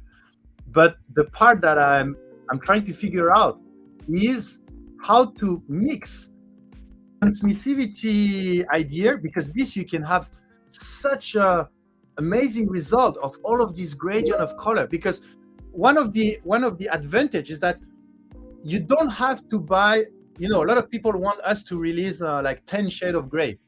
Well, with that technique, in order to do a painting, you don't have to find 10 shades of gray. You can play around with transmissivity, which is a beautiful part of it, right? That will avoid me to release 10 shades of gray, right? I think you're still going to, though. So, okay, so now, what's in between? What's in between these two? And that's the part I'm really confused. And that's the part I think it's hard to understand, because it will basically try to mix both. It will try to see the final color, how to get the final color, and it will try to combine transmissivity between different color. What's the end color you're gonna have? And then that's the whole part that is a little bit, I cannot do it as easily as I'm doing this on PPT. So filament painting is here. It's in between in between the idea that we have always done, this one, plus this new idea of using gradient with transmissivity, filament painting is in the middle. And that's where HueForge kicks in. HueForge is able to make all of these calculation, I guess, depending on transmissivity and the hex code of the filament. And then you add up these two and what's the resulting color. And he's trying to calculate how to get as close. Well, actually, no, he's not calculating how to get as close as the picture as you can, but he's allowing you to play around with a lot of colors to get close to what you would like from that picture. Okay, so is my understanding at least at the level as everyone else, or am I missing something? No, it seems about right. Okay. Yeah, Kevin, that's what we talked yesterday. That's what I was trying to. Well, I still don't know how it works. The gray area is here. The gray area is how to combine these and these. So that's the area I don't know. What you could do is one part that I understand that could be a little bit here is instead of gradient of black, let's say you want gradient of red, right? You could just change this. You could change to red, and now you have different shade of not gray, but you have different shade of red. But let's say you want different shade of a color you don't have. Then here's how you do. You put a red here, and you put a green here, right? And then you have a brown, I guess, if you mix red and green. But now that's another way. So your base color can use transmissivity to create a new base color, and then you do the gradient, the white on top, based on the new color you have created, with a little bit of gray and green, and then you can have maybe 2 red and 1 green, and then you have a darker brown. Okay, let's say you cannot find a good brown on the market, then you just have a green and 2 layers of red, and now you have a base that is a dark brown, and then you have a gradient of different shade of brown. So that's kind of a little bit closer to filament painting. But again, filament painting is mixing these much more than what I'm doing now. Does that make sense? Cool. Intergalactic chocolate, yeah. You could create intergalactic chocolate with some red and some green, right? As a base color. Color was the topic of my physics class tonight. This is a cool topic. Oh my God, color can be a. Oh God, it's always about color.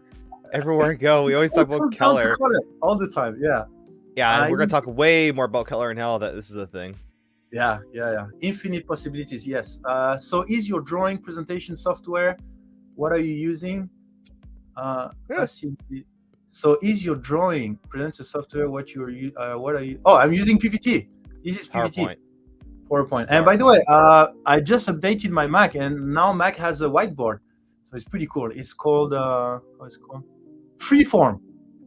So for those that don't know, if you update your Mac to the latest one, it has Freeform. Nice. We need 256 shade of black, gray, and white, 0 to at every step of the way. Okay. So we can custom make our own colors. Who cares if Nick doesn't sell them? Yeah, I'm happy with that. If I can release CMYK and you guys deal with the rest, then I'm very good with it. Yeah. Okay, so that was kind of the explanation, a little bit deeper than yesterday, because I really wanted to understand that properly. Again, I still don't understand. There is some magic that are going on where there is some mixes. For example, here it's not going to be blue. It's going to be a blue with some red and some black. And then here it's not going to be green. It's going to be a mix. And here it's not going to be the same red as maybe here if there is an additional if there's an additional level of red. You could maybe a last example before we check the software from Zombie, but you could have an additional layer here, okay, of red here, and then for example here you already have different type of red. Okay, so at the top here you will have a more red than the one that is here. Here it will be a darker red.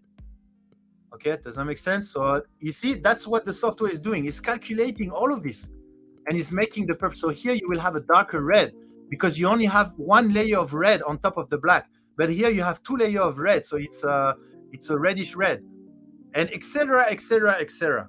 Okay, and that's how you end up with a painting with multicolor here that just look amazing. Yeah, Okay, it's that was the a small print buster on filament printing, but a painting. Okay, great, great, great. So, what if we put all of this in practice with Zombie? How do you think? yeah. So what I'm requesting from you is I really need source images. So stuff like this is generated from Midjourney. Okay. So if anyone wants to send me something that they think would work well for this, just DM me. Remember, this worked really well as an image. It has to have it has to be a PNG with a cutout background, preferably. So something like this is a PNG. Let me check. Can we? I don't know how. I don't remember how good is the. Let me go to US. How good is the cosplay one?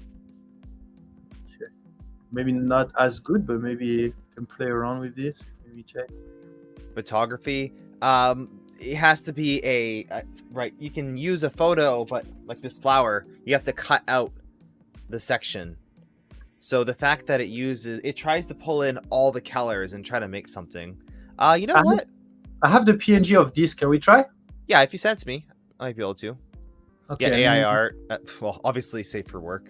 But yeah, if you see an AI, remember, all this stuff has to be like open source if there's or able to be published. Yeah. So this is, I mean, this is ours, right? So let me where did I put the original file? Maybe. I'm just playing around with a little snippet of a picture I took. I'm not that good at Photoshop, so it's hard. Yeah, let me see if I can send you that high quality PNG. That would be really cool.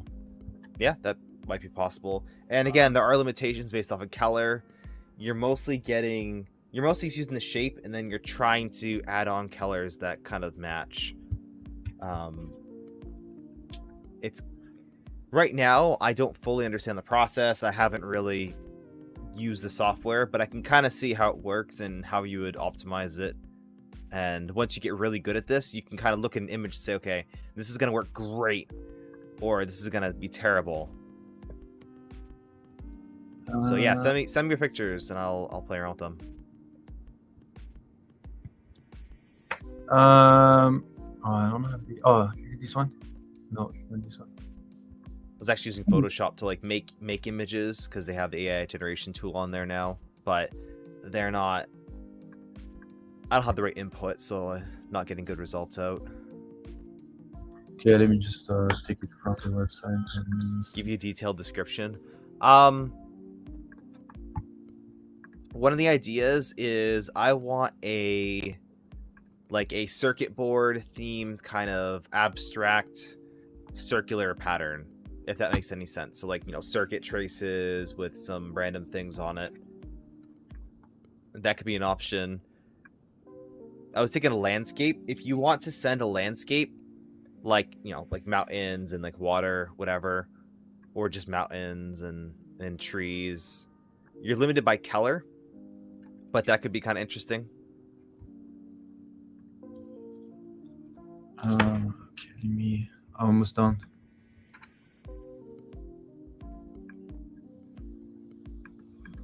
Okay, let me send it to you on Discord. You can try. There is a gradient background.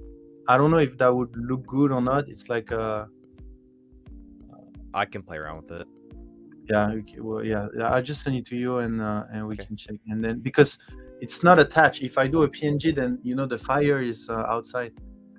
It's not attached to the main thing. So I think you need the background to get everything attached. Okay. Okay. I just send it to you. Let me know if it's not high quality enough also. But I would love to see that in a painting. I would love to see. I like this style right here. So it has to be one piece. That's the biggest issue. Something like this might be hard to print because of the small details. So you have to keep that in mind. If you're looking for something to print, the edges should be very smooth. There's nothing smoother really than a circle. Image of a $100 bill. I mean, potentially, honestly, if you can create like fake money, that could be possible. Cell shading? Okay, I could try that. Yeah, I just sent it to you on Discord. Okay. If that does anything. I'm trying to think if we have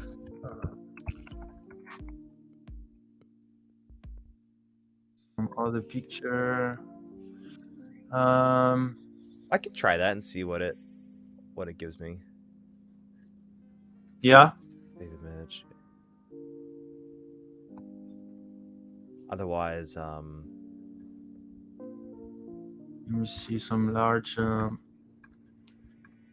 I'm checking all the Polymaker image. Then we don't have any issue. There we go. These.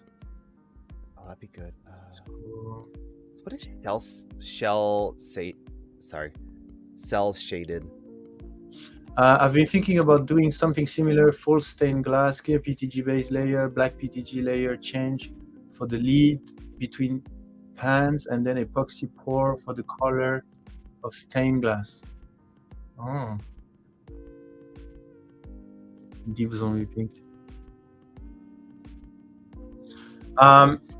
Yeah. Do you want to share your screen so that people can see the process? Yeah, I was just kind of like messing around with it, but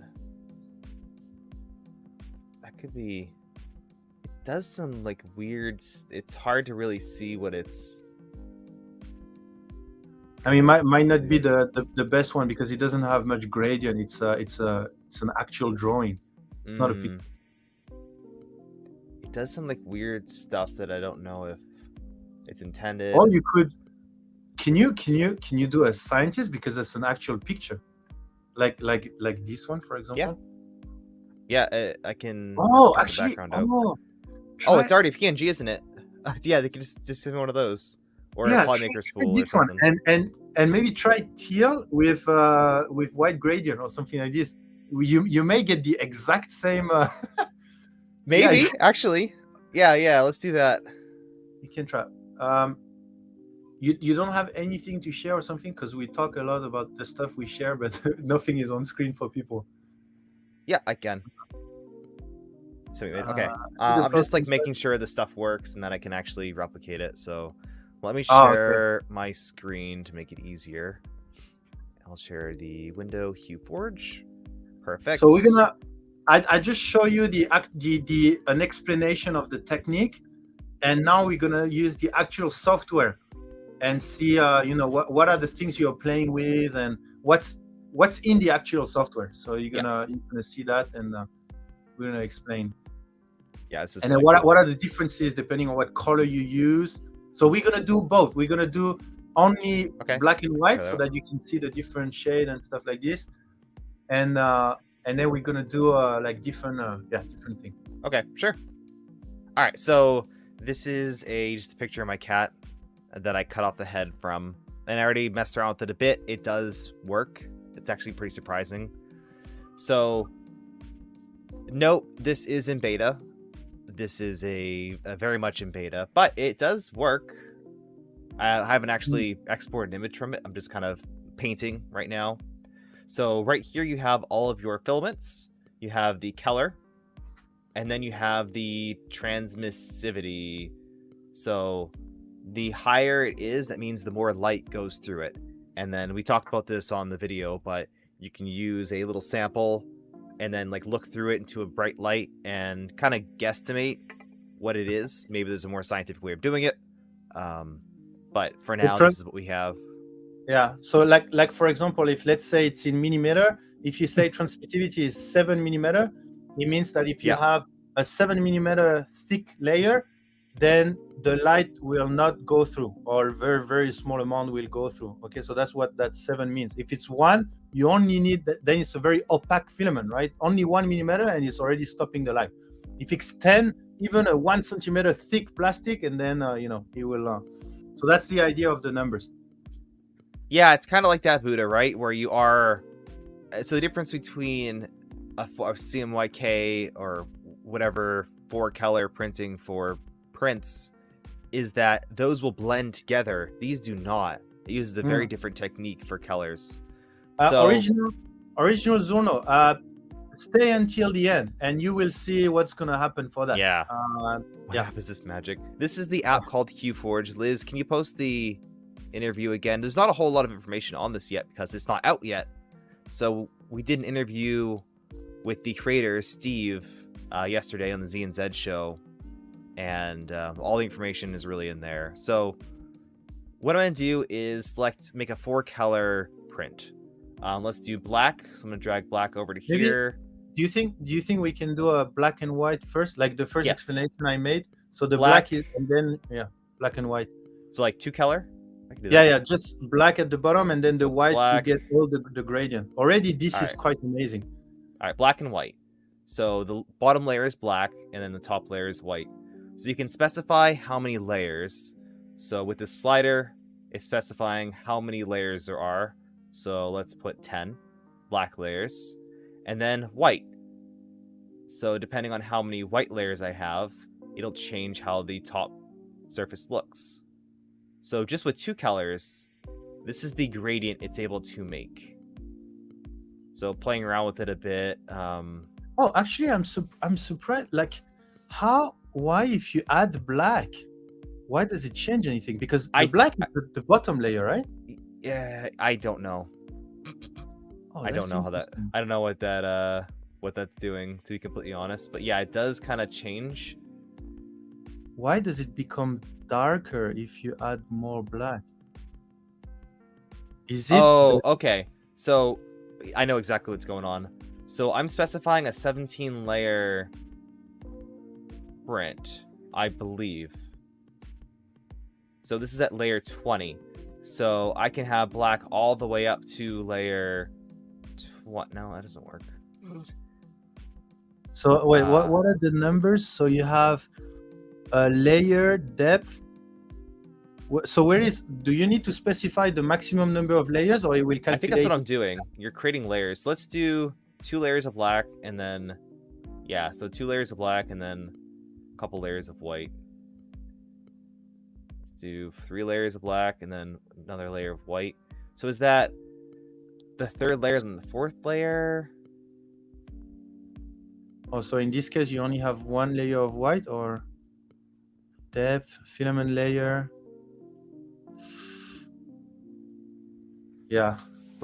It's harder when Steve is not there. It is. That's what I'm saying. This is not as straightforward as you'd think. So layers, and it's also hard to do with 2 colors. Distance, transmission, distance in millimeter, layer Z depth. Because I don't understand why adding more black will change. Adding more white, then I would understand, because then you have more shade of gray basically. Yeah. But more black, then can you try one?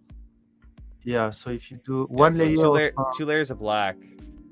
Can you do 1 layer of black, or it's minimum 2? Looks like minimum 2. That's 2 layers of black, and then I'm adjusting the white, and it does this. It's strange. That 3rd color is white. That's very strange. Oh, is it my? Okay, let me. Here, teams. Let me try. Let's try to understand that.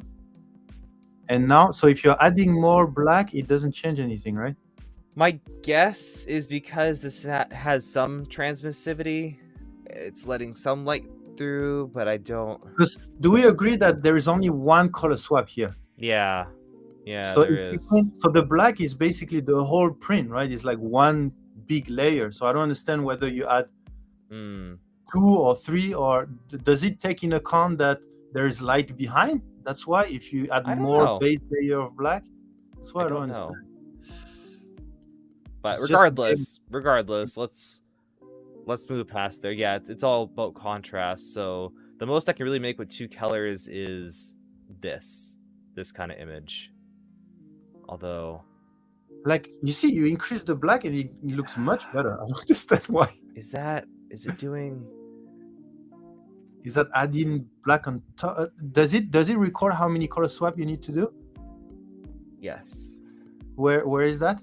Well, now I'm using 2 colors right here, so it's black up until layer 12, and then white up until layer 16, or is it? Because maybe. Hey, there's HueForge. How does this work? Do you want to come here, please? We need help. You have Layer height needs to be 0.8. Oh, what's the layer height at? HueForge, do you want to join, or are you busy right now? You prefer stay in the chat? If you give a TLDR, you need to reduce the overall height. Okay. So where is that? Sure. Okay. Let me send you the link. We need some help. Sure. Okay. Cool. Let me send you the link. It will be easier with the actual creator. No, it's just good though. It's good to poke around people's software and kind of. This is what someone would open it up and see without. Yeah. Exactly. Explanation. HueForge, I just sent it to you on Discord, and I will give you I will show you the PPT we just did, just for you to confirm and how we perceive, because that's why we don't understand why if you add more black it change. Okay, great. Steve is here. Hey, Steve. How are you? Can you hear us well? Is it good? Oh, I saw it. I saw that. Can you hear us? Can you hear us talking? Maybe not. Are you hearing me? I can hear you. Are you using the sound from the stream or from the StreamYard? Sorry. Yeah, I was watching the stream. I forgot they're delayed. Oh, okay. So now you can hear us properly, right? Yeah, your PowerPoint was good. The only thing, and you got it at the end that the colors below the red, like if you have black, red, blue, or black, blue, red, all the colors stack up for a certain number of layers. Yeah. Now, if you get deep enough, you can totally blow out one of the earlier colors and get colors back. And one of the things I'll be adding is the ability to put like a clearing layer that doesn't affect the model in the middle. So if you want to put like shiny white, that would just totally clear out your palette and let you start over again. You can do that. Okay. So your issue here. Okay. So your sliders doesn't matter which order they're in. It just matters which one's higher and which one's lower. Those are your swap locations for the filament. But the tallest slider is going to be all the way to the top. So it's the white slider might as well be all the way to the top at this point in time. It's actually something that it didn't used to do that, but because of some changes, it does that now. So I have 40 layers. Right, exactly. You have a lot of layers. And so the reason that when you bring the black up higher, it gets darker is because there's fewer layers of white between you and the black now. And so more of the black is showing through. Okay. And so your issue was you just didn't have enough layers of different colors in there to... you actually had... The black was super low. Yeah, and then if you ever swap the order of those sliders, then the black becomes the top layer and the white becomes the bottom layer. So it's like inverted colors. Okay. Right. Okay. So these 40 layers, is that by default is 40 for all the prints? No, it's the max depth. The max depth and the layer height sets the number of layers. So where's layer height? Layer height's at the top. Layer height's at the top middle. Step height, layer height, base height, top middle of the screen. Am I missing somewhere? Right next to the normal. Top. Yep. Okay, yeah. Step height. So let's go for 0.8. No, don't worry about the step height. It's the layer height, which is already 0.08. The step height is if you wanted to arrow up and down and your printer has a particular step height, it just makes it easier for you to do that. I never use it, but it's there. Okay. Yeah, all right. So layer height 0.08. Okay, so this is the correct settings that we want. That's the correct settings. And then, so those are up there because they're kind of global and they don't affect the model itself. They only affect how the color blending is done. So I put those all separate up there. The bottom right is all your geometrical and lighting changes to the model to adjust the responsiveness and the transmissivity, not the transmissivity, but the responsiveness of the model to the luminance. Okay. So you're running the standard model right now. Just as an example, go to change that brightness compensation value. Yep. On the top, not the brightness offset, but the brightness compensation. Brightness compensation. Right there. Yep. Change that to like bright enhance 1. Oh. And it So now on a lot of models, this is what you want, but for this one, it looks like the other one was fine. But Okay, there's a and whole bunch of different options. I was manually doing that by adjusting the sliders. To some extent, not exactly. What this is doing is actually changing how the luminance curve is calculated, so that okay. you get more detail in the brighter sections and less detail in the darker sections, which is what you normally want. Versus, oh yeah, I see. Oh, yeah. So, and it will actually, if you switch between different modes and you change the sliders, it'll hop the slider values around and adjust them, so there won't be. Oh yeah, I see that. It's not perfect at it, but it's pretty good at it. Sometimes you can get some issues. Okay. So the dims are really dim, but every once in a while, especially. So here, this one's really, really tall. So I know you're complaining about the Spaceman was he's a little thin and he's hard to get off the bed. But this one's probably way taller than you need. You've got how many layers of black there? They're basically totally opaque. 30. So yeah. Right. So now you probably want to take it down to like 2. Probably from 3.24 millimeters tall. You probably want it 1.5 to 2 millimeters tall. And then you'll need to adjust your sliders, but yeah, you'll need to adjust your black. Your black's been pegged out at the top, so you just adjust your white back up. All right, white well, sorry, and then bring your black up. And the mouse wheel works, and it's the best. Oh yeah. It's the most sensitive way to control it. Okay, so now we're seeing that it's actually not quite working. We're not getting the same depth we wanted, so maybe 1.5 was too much. Maybe 2 would be better, and you have a little bit more control over your black. Okay.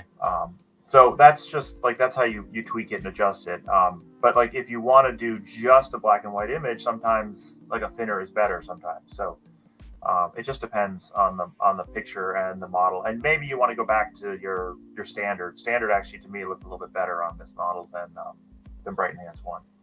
But of course it's going to go. But yeah, that's better than the other one. You get more detail and more. And this is just using 2 colors. This is white just and 2 black. colors. Right. So this.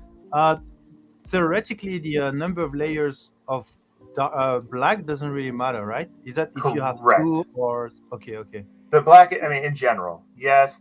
You really want to keep it above, like 0.3 millimeters, 0.4 millimeters on the bottom, because sometimes you can actually see through a little bit of the black if it's thin enough on the bed. If you don't get exactly... so you just need. So here the what I should really do is like. I don't know, like adjust this and then bring this. So actually, the easiest way to do that is scroll the white back up. Is to adjust the brightness offset. I think. Brightness offset on the bottom of that side. Brightness offset there. Yeah, just drag it to the right, or you can mouse wheel down or drag it to the right. That'll darken it, and then you can bring the black down. If you go down a bit, then you can bring the black down, right? Exactly, and then you could bring the depth down because really all you're saying is I need this many layers. But I mean, this isn't particularly big, and it's not going to be particularly bad anyway. But that maybe. Oh, you probably need to set your minimum depth a little lower if you're going to go that far. But that looks like a bug. Yeah, we found a bug. Yay! Try to hit remesh real quickly under the. Yeah, hit that. There you go. Yeah, every once in a while the mesh gets stuck, and I don't know why. Okay. Oh, you're changing the min depth. Yeah. There you go. So now I just make the black a little lower, and I think you're probably good. Oh, so minimum. Okay, so minimum depth is like the minimum thickness of the model. Correct. Okay. And it doesn't actually start calculating the luminance map until you hit the minimum thickness. So from 0 to whatever, it's going to be just solid layers, and then it starts calculating the model. Awesome. So now if I want to add a third color, let's take this gray so I can put it anywhere. Okay. Yep. And I want to have that in between these two. Right. Then I could theoretically achieve. Let's bring this up. 3. So in this case, why the gray is not really useful, right? Because you can achieve gray already with black and white. Not always. Sometimes the gray is useful. Sometimes it's not. For this one. Probably the gray is not super useful. You'd be better off putting probably a brown or I was gonna say that coffee color. Drop that coffee color in. Oh, that brown's really brown. So you're gonna have to drop that down lower. You could just drop that slider way down right above black. One of the things I'd suggest though, actually, if you're gonna do that, is get the black and white right first, and then move the brown into place. Because black and white are right. So move the brown all the way down, get it out of the way, and then move the black up until you've got the. That's fine. Just move the black up. The black is too low. What's going on there? Oh, I think you might need to remesh. Yeah. Now Try the black up. I don't know why that gets stuck. I think that's happening in the shader. No, leave the white. The white doesn't change anything as long as it's above the black. There you go. Now bring the brown like up that. right. Bring that down one because the brown's dark. So bring the brown up right above the black. So when you say there you go. There you go. See? Oh, okay. Yeah. Make Oh my adjustments. God. Intensity. Oh my God. Wow. So So can you? So one of the limitation that you said yesterday Mhm. was like, for example, you have green eyes, right? But Yeah, that would you're be not- very difficult to have it Mhm. because you Yes. stack layer on top of each other. So the Yeah. green, except if you add it at the end, but otherwise. The problem with that is, and this is something that I do hope to address. The problem with that is the green is not the brightest thing in this picture. So if you Yeah. add the green all the way at the end, it's just the highlights that are going to turn green. So like getting that exact layer height luminance. Oh, actually, here, let me show you. Go bottom right corner where it says image format color. Yep. Change that. You can show the luminance. There. Oh, okay. That's the luminance image, and you can see here that I can't really tell the difference between the whites of the eyes and the green in terms of luminance. Now you might be able to fix it. So one of the other things, you have the luminance method there. That slide, it's in combo right now, and that's fine. That's going between standard and what I call max channel, where it just cares which channel is max. So you can actually go back to the luminance view if you don't mind. Sure. If you drag that slider down, the one that's next to it says 1, drag it down. You'll see that it tends to get brighter, and sometimes, I'm not sure luminance is updating. Just change it from, bring it all the way down to the bottom there, and then change it from back to color and then back to luminance. That probably is a bug there. No, it's still the same. It doesn't really make a difference in terms of what happens with the eyes. They're just too close in luminance value to the eyes. Well, can you try if you make black, then red, then yellow, and then white? Because depending on the red and white, red and yellow, you can get either brown, either green. No, you're gonna get orange. Black. What is the green? What do you need to add to get green? I don't remember. Yellow. It's blue and red. blue and red. Is it blue and red? Blue and yellow will give you, well, even in CMYK, blue and yellow will give you green. It's complicated. It's very hard to calculate CMYK in your head. That's cool. You can't do too much of it, right? So it's just a little bit of yellow right above. It's not. You might have too much blue. I don't know. It's very difficult. You're not going to be able to get those eyes. Is basically, that's one of the limitations. I can't get all those. Now, one of the things I'd like to do is give you a color selector, and you can say, here's a color. Now move it up or down in the luminance so that artificially, so that I can then stick colors there. But that's a post-release feature, and I'm not 100% certain how well that's going to work.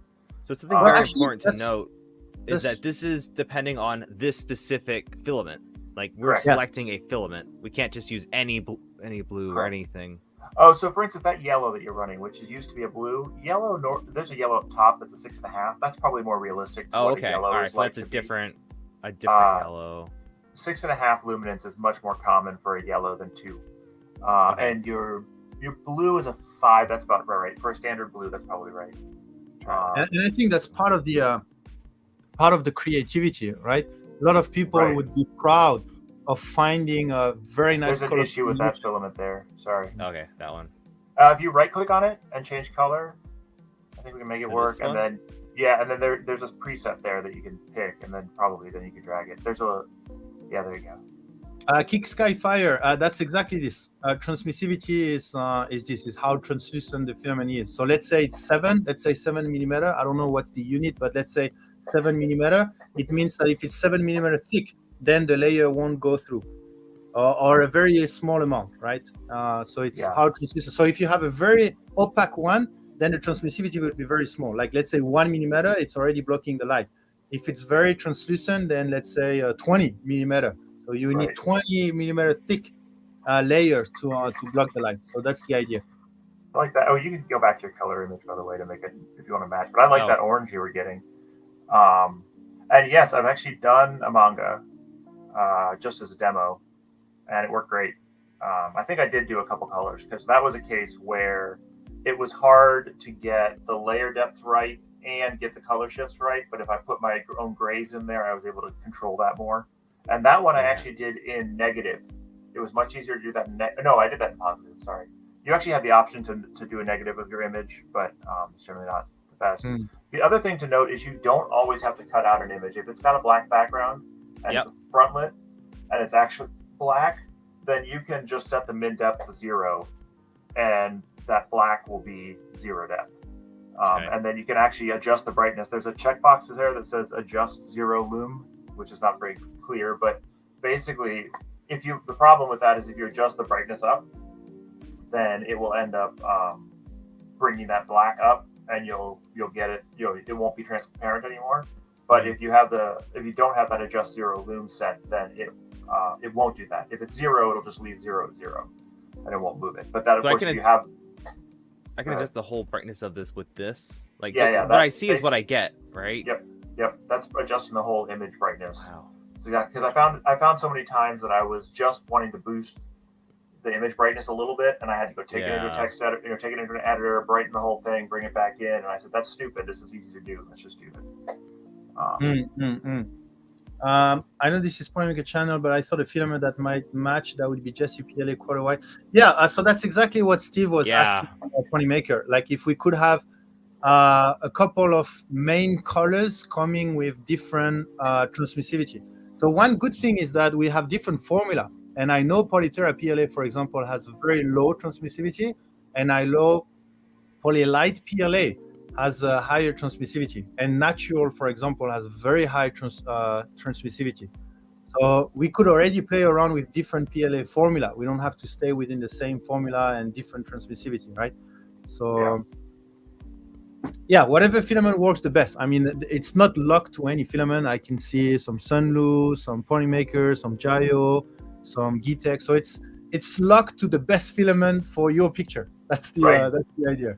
Yeah, and I wanted a light gray, and so the only light gray I could find in PET-G was the G-Tech. So I grabbed the G-Tech. And there's a ton of grays out there, and they're all basically the same. And there's just a couple of light grays, so I grabbed that. And then like the light blue, it's actually hard to find, like a sky blue. Oh, you're getting close. You're getting close. Actually, that was pretty darn close. You kind of moved away from it, but that's pretty close right there. Oh, that's color. Nice. Yep. So that's kind of cool. I mean, you could even use post-process something like that with like a marker and then like manually color if you really want to. The eyes or whatever. If let's say you have an MMU, because this is designed for color swap, right? But let's say you have an MMU hardware. Right. That would solve the problem of the eyes, for example, right? That totally would. Yeah. In theory, we could. But I've been targeting this whole thing at color swap because that's what I have. No, of course. But yes, in theory, we could do that.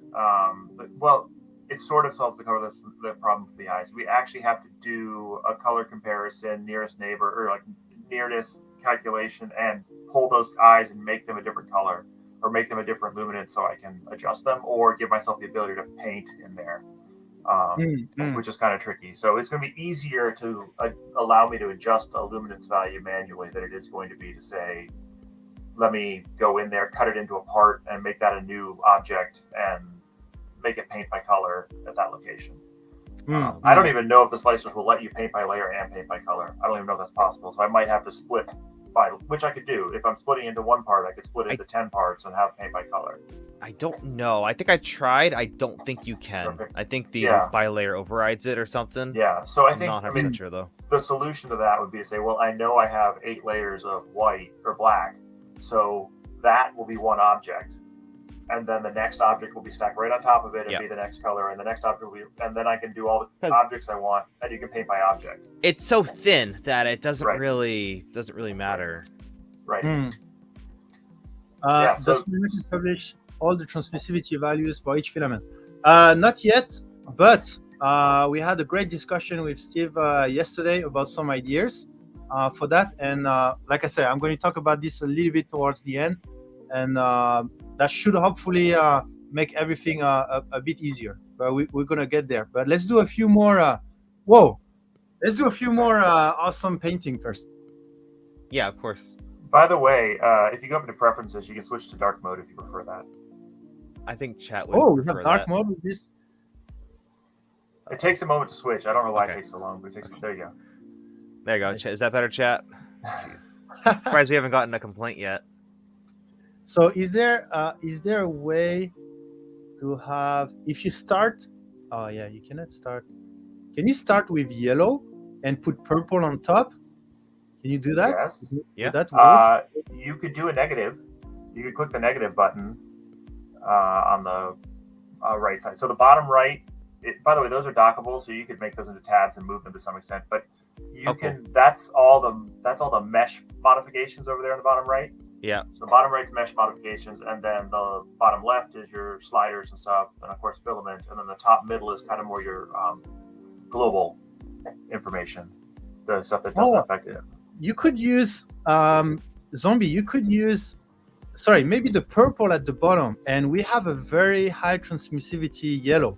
Actually, it was a big complaint from people. They think our yellow is translucent, and you could use that maybe to create lighter purple, because you put a high transmissivity layer of purple, which will make of yellow on top of the purple, will make the purple a bit lighter, and then you add much more layer at the center to get that yellow shade. That should work, I think. I mean, that's what I like this software, is because there is some creativity that is happening before you even start printing. It's all about playing around there. I would just play like what I'm doing right now. I'm just zoning out and play with colors. I could do this for hours. Exactly. Yeah. Everyone who uses this says that. They're like, man, I could just do this forever. You could make yellow you can make yellow your top layer. Just get rid of the white entirely. That's true. Make yellow your very top, because there isn't much white highlight. Bring the blue down maybe, and then bring some black up, and bring the blue down and bring the black up a little bit in the background. I mean, I bring the blue all the way down, and then bring the purple up until most of the yellow goes away. Oh yeah. But okay, no, bring the purple up and then bring the black up behind it to give you your shading on the leaves. So this may be one where you're going to do a little bit better with 0.04 millimeter layers, or slightly thinner or slightly thicker. I don't know. That's all the adjustments. Or a different luminance model. Can you try how the can you change the transmissivity on the yellow to a higher one and see how it helps? Higher or lower? Yeah. So this is increasing. Higher. Yeah. Yeah. That's extreme. What's the the most realistic values that you'd get out of these? Well, I mean, some people have asked me about printing with transparents, and those are obviously going to be higher. But as I said, so the highest one I've seen, and what I would consider a solid color, is my first 3/4 of a spool of JO white was a 9, and then it turned into a 6, and then the next spool was a 6. So, which threw off a couple prints. But and this is one of those that has some issues, because some of those luminance values don't map the way you think they do.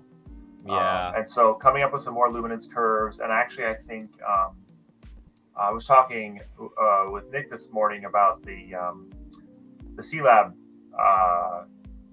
color model, and I think actually using that to drive the luminance map might do better, because then that would mean that the colors that look alike will have similar luminance values, rather than just doing the naive luminance calculations. And this is one of the things that I did. Those adjustments to the brightness compensations and the luminance methods were things I did to get the results I wanted, because the regular lithophane makers weren't getting me there. They were too flat and all the colors blended too much. But I talking about that this morning, I was like, I should probably look at doing luminance with that method rather, as an option, just adding it as an option. C-Lab luminance, and saying, okay, the colors that look the closest together will have the same luminance values or similar luminance values, and that would help. This is crazy. Some of this. But yeah, so this is the trade-off. You can't always right now you can't get this to split up the way you want, because some of that yellow is really actually pretty dark, and some of that purple is actually really pretty light, and so they overlap a lot. Though sometimes, I have to say, sometimes you mess with this and you're like, well, what if I make it much thinner, and all of a sudden the range gets squashed and it's all purple in one area and all orange, but you have to play with it. That's like the Taylor Swift one I did.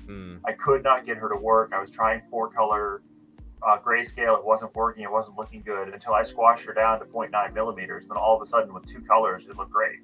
So it's like the max I can get now, because it's a lot thinner. Yeah, it's a lot less, a lot more dull. So it just depends. You have to play with it. It's always playing and finding what images are good and what images don't work, and you might find a a view of this that you love that doesn't look like a flower, but it looks like a cool image. Well, Yeah. that's what I'm thinking about. Like, I'm not trying to replicate this. I'm Right. just trying to see like what kind of combos look. So what if you dropped a Cool. red instead of that blue and purple? Just put a red in there with that black. Yeah. And then bring that up. Then you're going to get like a mix of yellows and oranges. Yeah, that. Oh yeah. So yeah, there you go. Oh, I'd go up. I like that one more. There you go. I like that a lot. And then maybe Yeah. bring the black down one. Oh yeah, now we're playing. Yeah. So that's kind of what you start dealing with, is that a lot of my images don't look like the source image, but they still look really cool. Oh, I like that. I like that a lot. They could like play around with this slider right here to like get Yep. the. Yep. Wow, It's a fire flower. It's beautiful. that's. I know how to print it. Yeah, I'm looking for this thing also, like doing. Why not this print thing it? out. I mean, go ahead. So I would make it a little Yeah. bit bigger. It's 100 by 71. It looks like I'd probably make it. Is that 130? What is that? 100? With Can't see it. 100. Yeah. So, I would, what are the common sizes for like a bamboo? Like that would fit with the auto. Like, what's the size of? I mean, I wouldn't go as big as you. I wouldn't go as big as you possibly can. That's No. If you printed the big one, it's 200 by 200. Let's say like 150 is probably good. 150 will get you 150. up over 100 on the other dimension. Oh, and so this is something I still don't know why it does. Hit reset view on the top, and it'll reset it to fit exactly in the screen. Okay. Okay. All right. So if you're happy with that, then you go to File, and then Save Project. Always save it as a project. You can export just the STL, but Save Project is better. And then give it a name. It'll add the extension. So Fire cool flower. flower, whatever. flower one. And then hit enter. And it'll hang a little bit here depending on your processor speed. Okay. And it's writing the STL file out. That takes the longest, just writing it. Oh, it is? Okay. Yeah, and then you can go, that directory is underneath. So there's in your HueForge folder, there's a project. It's chugging. And it should be done. Oh, wait, this is your computer and you're streaming. So Yeah. mine doesn't take that long to write. That should be done by now. All right. Yeah, it's done now. All right. So where is it? It is in under the install folder, wherever you put HueForge, there's a projects folder, and it's in there. Okay. And it'll tell you how big it is. Projects. Should be Yeah. the Flower. project name, front, Oh wait. and then Yeah. 150 by or 215. Oh, you ended up with 215, so that's big. Okay. Wait. Oh, it scaled. Oh, it scaled the width because I adjusted the height. Yeah. Okay, so let's say I want to adjust that. Let's do Okay, so- like Yeah, 175 instead. currently you're restricted to one aspect ratio, and it'll automatically adjust the other one. Gotcha. You can't currently chop out a box. That's something that's in my Yeah. future to do. So now just save it again. You don't have to just save project. Okay. And it will make a new STL. Another one. Yeah, that has the new file size. If it was the first one, if it was the old file size, it would just be it would replace it. The cool thing is you don't need to hold these STL files around. You can just once you've used it, once you printed it, you can just delete it because you can always come back in here and make it again from the project and the image, and it pulls the image into the directory with the project. So wherever your source image was, it's pulled into your projects directory, renamed to the project name, and added in here to the project. So, so if you don't, if you start getting running low on disk space, you're like, I have all these 50, 60, 100 meg STLs in my folder, just delete them all. And then if you need one, you reload HueForge and build it again. You HueForge it. You forge it. Right, that's right. Which actually, I'm kind of wondering if we won't have a marketplace of HueForge projects and images, and people won't sell STL or send STLs around. They'll just send HueForge projects and images around, and that's all you need. Yeah. Oh yeah, that's true. Yeah, because what's the HueForge file size? The HueForge project's tiny. It's the image is way bigger. Yeah. So, and then what was I going to say about that? Oh, and it will. I'm actually fixing it right now. It wouldn't do it. This is what I was doing tonight. It will, if you get a HueForge project, it has all the filaments that are being used for the project, and it'll load them in. And if you don't have them, it will put them in as unowned, but it will still have them down on the slider so you can look at them. Oh, let me show you something. So I had to take this out I originally let you sort the sliders and reorder them by their, but I had to take that out because in order to support being able to switch between modes and have the sliders rearrange themselves properly, so they they are at the right height when you switch between different view modes and compensations and Yeah. stuff. Yeah. But if you load a project, it'll blow away all that other information. But if you load a project, it will reorder them. It'll sort them. So whenever you load that project in the future, they'll be sorted. Let me. Okay. Yeah. So go ahead. If you go Is ahead it possible and to open this just like project. refresh the project? Yeah. I'm going to add that button, but right now just open the project again, and it'll just that one. Yep. Give it a sec. There you go. Okay. And the other thing you can do here is you can go see how it says if you look right above the color sliders in the filament library area at the bottom corner, it says star project star in the combo box bottom there. Yeah. Just below new filament. Yes. There. It says star project star. Now don't do anything here because I've been fixing this and this probably won't work. But if you can click the drop down. We can't see the drop down, or I can't see the drop down here. Okay. Yeah, the drop down's gone. There's a list of preset filament sets. Nature, winter. Yeah, so you can actually change to different filament sets that have been that you pre-allocated and saved, added or updated. Okay. So you could name this. You could say this is Fireflower and hit add. That will work. And then later on, if you wanted to use Fireflower again for another piece of, another work or something like that, you could just reload that color set that you've already picked out. And I know we talked about palettes, and so if you had a set of palettes, you could have those palettes in there and just load different color palettes that you like.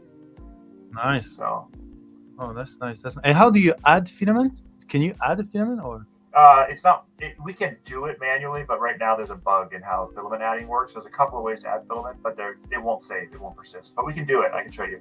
So there's 3 ways. You can hit new filament there. It'll create a new filament, and then you can just give it a name and your color and a transmissivity value. I think it defaults to 5 or it defaults to 0. And then, as before, you can right-click on the color and set the color you want, which we won't see. Yeah. And then that's one way. You can also right-click on a color, any color.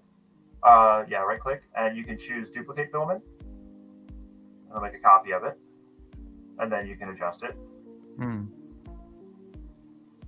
then interesting. I put it 17. I don't know why I did that. That's interesting. It's very interesting. It should not be 17. Okay. Yeah, you're finding bugs live on air. And then you can do from the bottom slider. If you right-click on the bottom slider, there'll be a menu that pops up. You can actually pick your filament from the slider. I believe that's in this. Oh, you can. Version. Yeah, you can change your filament, but you can also add a filament or color. So update color says I want to keep this filament the same. I'm changing what the color is. Like I think it's a different color than I had it set originally, but it's the same filament. Like for instance, the Polymaker orange, I had picked just the default orange in there, and then I found the hex code on the website, and I said, let me just enter the hex code in so that I have the right value. So that was that was update color. So you're saying because these are tied together. They're not properly tied together visually, but when you change one of these, it's actually changing the other one that matches the filament you pulled. It's not visually doing it right now. That's something I know that's not in there. But then you can also pick from the list of filaments. And the other thing you can do is you can sort. Right next to the save button, which don't hit because it won't work, where it says brand. It's not actually being sorted by brand right now, but you can sort by several of those categories and get your filaments rearranged. And I'm going to change that color sort to be a better color sort. But you can sort by one of those colors, or you can sort by the brand name or the what were the other things? Transmissivity, I think, is one of them you can sort by. So you can get, because I know that these filament libraries are going to get big, and people are going to have a bunch of filaments, and they're going to have to say, I got to find the filament I'm scared. I'm scared to add all my filaments to this. Well, so I think that's going to be an early set of stuff I'm going to work post-release is like library management and being able to have multiple libraries. So you have a bunch of libraries locally and like an active library that you're currently using. But if you want to, you can swap in and out active libraries or pull from a library that's not active. So let's. I didn't realize there's tabs also. You have PLA, PTG, and I guess So these are all PETG colors actually, and it's like no PLA. Just somebody uses PETG all the time. Yes. I don't know why you're sighing at me. PETG is awesome. Yeah, it's just internal debate. PLA versus PETG. We have like one person on your side. Cool. Can you maybe a very very last one? Can you try the teal scientist? You should be Yeah. able to have a perfect replica, right? Like teal and then just some white. Like the actual Playmaker Scientist, like the print. Yeah, the one I sent you. Yeah, the one I sent you on Discord. The PNG of the Playmaker scientist. Oh, okay. I want to see one with because it's And by the basically. way, this will support PNGs, JPEGs, and WebPs. Oh, it supports web that It random supports- format that you it download. supports WebP, yeah. Wow. And if you ever get JFIF, that's just a JPEG, so it'll support that too. Oh no, not this one. The printed one, Zombie. Did you send it to me? You didn't actually send it to me.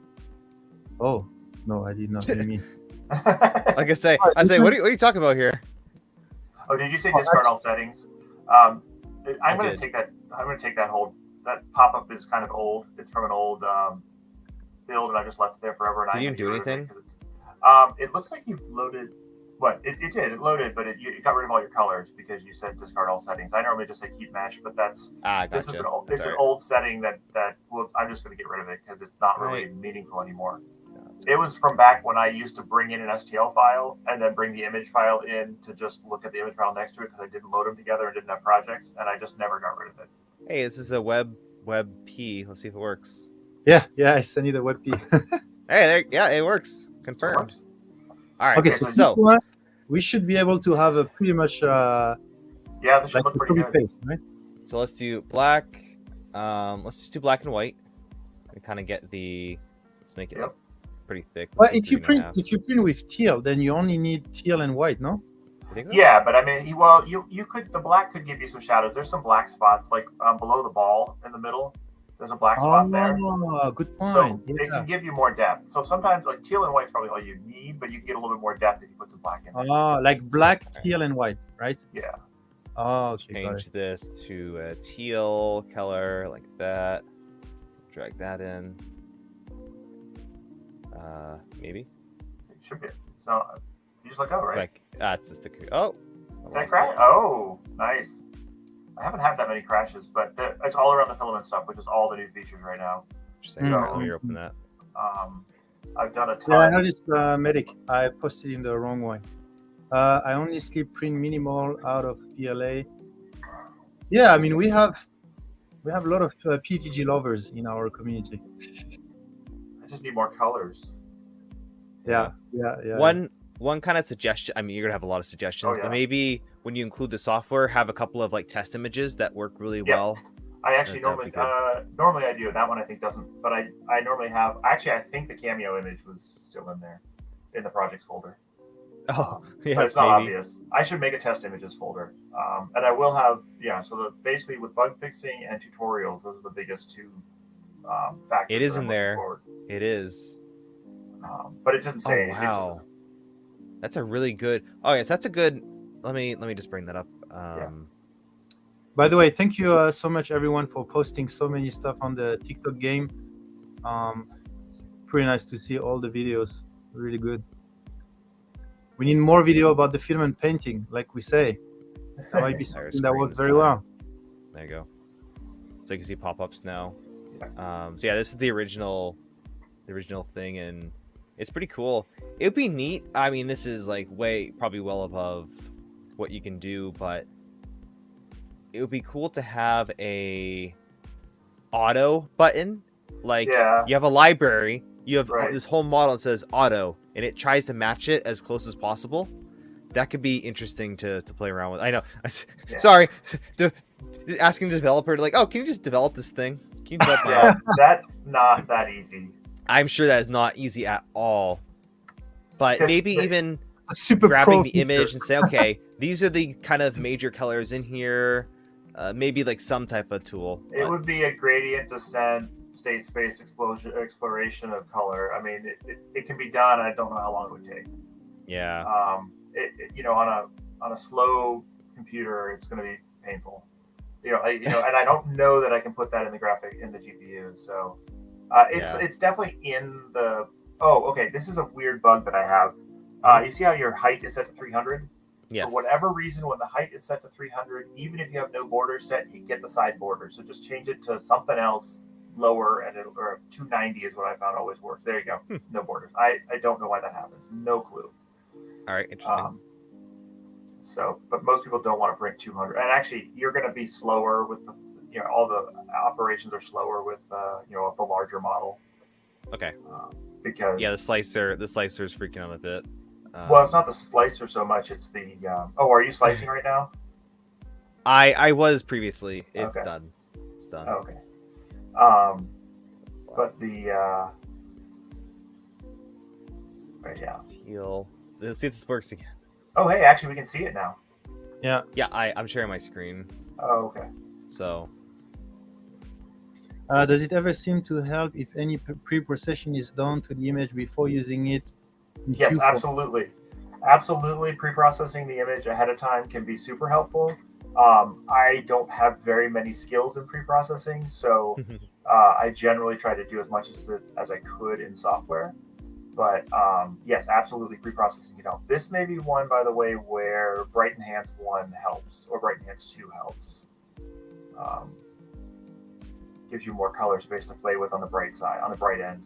And the dark stays low, and then you get more color space to play with on the bright end for the. So actually, you might want a gray instead of black. I don't know, or a black and a gray. Yeah, I'm gonna say let's do a black into a gray. And maybe I'm wrong. Maybe you actually would rather be thinner and with like. It's so difficult to know without playing with it a lot. Like. I think. Yeah. For me, maybe it needs to be thinner. That's the fun. That's trying to find the perfect match.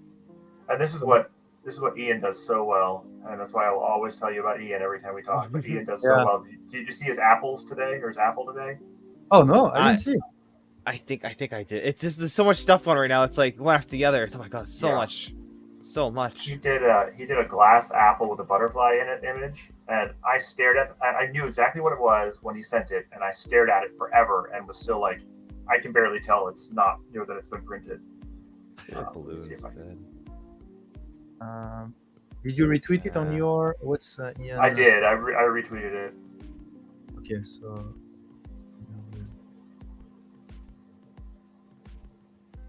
Let me go there. Oh yeah, I saw it. Yeah. You shared it on. Yeah, it's beautiful. This one's kind of hard for the contrast. I think I'm not. Yeah. So sure. yeah, I thought it would be. Like because there's so few colors, it's actually harder. Oh. That's what it seems like. I think you're too thick. I think you need to be thinner. I tried changing it. Go to 2 is a pretty good thickness in general. All right. And then it may be. What is the transmissivity on that teal? Okay. Oh, that's a 2. That's not ridiculous. For a teal, well, I know like the Polymaker 2 teal PET G is a 1.5. Okay. So that's not too far. I'll take the black down 1 and try this. Go to 0.04 on your layer height. Okay, that's good tests. Hi, Creatrix. I think you're gonna love that. With still the same base layer, I guess that doesn't matter. For creativity is I think you're gonna love that Creatrix. Do I hit anything after changing that, or? You can move sliders. I mean, you don't have to do anything else. So changing the layer height doesn't change the mesh at all. It just changes how the color blending is calculated. At what step, what gradations the color blending is calculated at. So, because there's no need for me to change. Okay. Now I have more gradient. You have more layers. Yep. Oh, neat. Okay. So this is why I got into 0.04 or 0.05. My underwire is 0.05. The mech is almost ready. I actually have the files. I'm just I've got on the stream to try to rescue them a little bit from the cat, and I haven't uploaded them yet. Mine is completely bland compared to Ian's because he went to 6 colors, but his looks great. Yeah, so that'll be interesting trying to do more colors and throwing them in there. Mm-hmm. You saw his mech from earlier today? It doesn't even look printed either. It looks like someone just drew something. Yeah. Cool. Wow. So yeah, I think so we had some Steve, are you okay to talk about the ideas, right? Yeah, absolutely.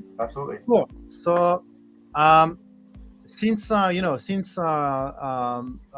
discovered that ideas and the technique, etc., we wanted to find some ways to help growing the ideas, growing the application, reaching more people, making it more easier to use and more accessible. So there's a different thing that we brainstorm with Steve. The first thing is, first we're going to send a Bamboo Lab with an AMS to Steve so that he can test, because there's a lot of testing, I assume, and I think a Bamboo with an AMS would really help with the testing. So that's number two. We're gonna send as many filament from our portfolio as his room can stock. My wife's like, "Why didn't you take all of them?" I said, "I don't think you know how many all of them is." I don't even have like half, and I'm overwhelmed. So we're gonna send as many, and then slowly and do some testing with the different colors. Additionally, he's going to help us to find a way to find the transmissivity from all our filament, and then he will help finding the numbers that would make sense for the software. And the idea is that with the Bamboo, with all our portfolio, and with a device or technique to find the transmissivity of all the filament, then he will be able to put all of that in the software, so that the software will be very close to what you can actually print, right? You won't have any surprise between what you have in the software and what you have in real, because you're going to use filament that has been tested already. So that's a way for making it easier to use, and for making it more accessible. So the software will be released on a subscription base next month. Mid-June is the target, right? Yeah. Mid-June is the target. So Mid-June is the target. Yeah. So what we would like to do is make it free for everyone. And how are we going to do that? If you subscribe to HueForge, you will receive a coupon for the same amount, which means, let's say, I don't remember the price point, but I think it's on. You said it was on the website, right? Yeah, my Substack has the price points. Yeah, and only 2 of them are subscriptions. The other ones are one-time payments. Yeah, and a one-time payment. So let's say there's the one-time payment. For the base. $12 is your base. So $12, and you're gonna receive a $12 coupon from our website. So literally that's gonna make it for free for you, right? Because you will need, if you're investing in HueForge, most likely you will need some filaments. So that means it's gonna be free for you. So that's the 2 ideas. Number 1, we would like to support Steve in all his work as much as we can, and number 2, making it more accessible to everyone, which means make it free. Beautiful cat, by the way. So I killed it. That's a nice crash too. Thank you. You crashed it twice. It's all Filament library. So I dragged a image from Discord onto it, and it said no, so it can't handle web links. I've never actually tried that. Let me see. Web links. Yeah, it doesn't handle web links, though. That's something that could be done. This Photoshop. I should at least defend against web links. Yeah, actually, so it didn't crash me, but I've been doing a lot of updates, but it should be able to pull an image from a web link. I will tell you that Facebook murders JPEGs, and you'll find it out if you try to use them here. So Facebook JPEGs are awful to use, but you can sometimes recover them. There's an option in there that's called full range. And if the luminance range has been compressed, it'll try to expand it back out to full range, which can rescue them, but generally avoid. And Discord actually doesn't do the best on images. It's better than Facebook, but it can still, if you're not Nitro, it can still kill your images too. So wow, Medic, if you need someone with a solid PC, let me know. Jeez. Okay, great. So that was basically the idea for all of that, and I'm really looking forward to having more and more people, because I mean you can see it's not about, I mean what's the saying already? It's not about the tool, it's about the user. The user. So I mean you can see all the possibilities you have with the tool, right? I mean you can create, even with one image, you can create like an infinite amount of version of that image, right? So having access to that tool is one thing that we really wanted to help. So I'm very happy that Steve is on board with all of these ideas. Super excited with them. Yeah, and really looking forward to all of this. Yeah, so someone asked us the software. I don't tell the slicers where to slice. At some point, I might import a G-code file and put those slicing in. And at some point, I might support 3MF files, but they're also arbitrarily different. But it tells you exactly what layer height to set. So it says, his first one should be at layer 12. And the second one should be at layer 18, and then 21. And then you don't need to worry about the last one, right? So, and then the other thing is that every once in a while, depending on situations, and some things you might do for if you wanted to have a big fat base underneath something, but only wanted to do colors at the top and only want solid at the top, you might do a variable layer height into your thing, and so then you just go for the closest millimeter because the layers aren't going to be right.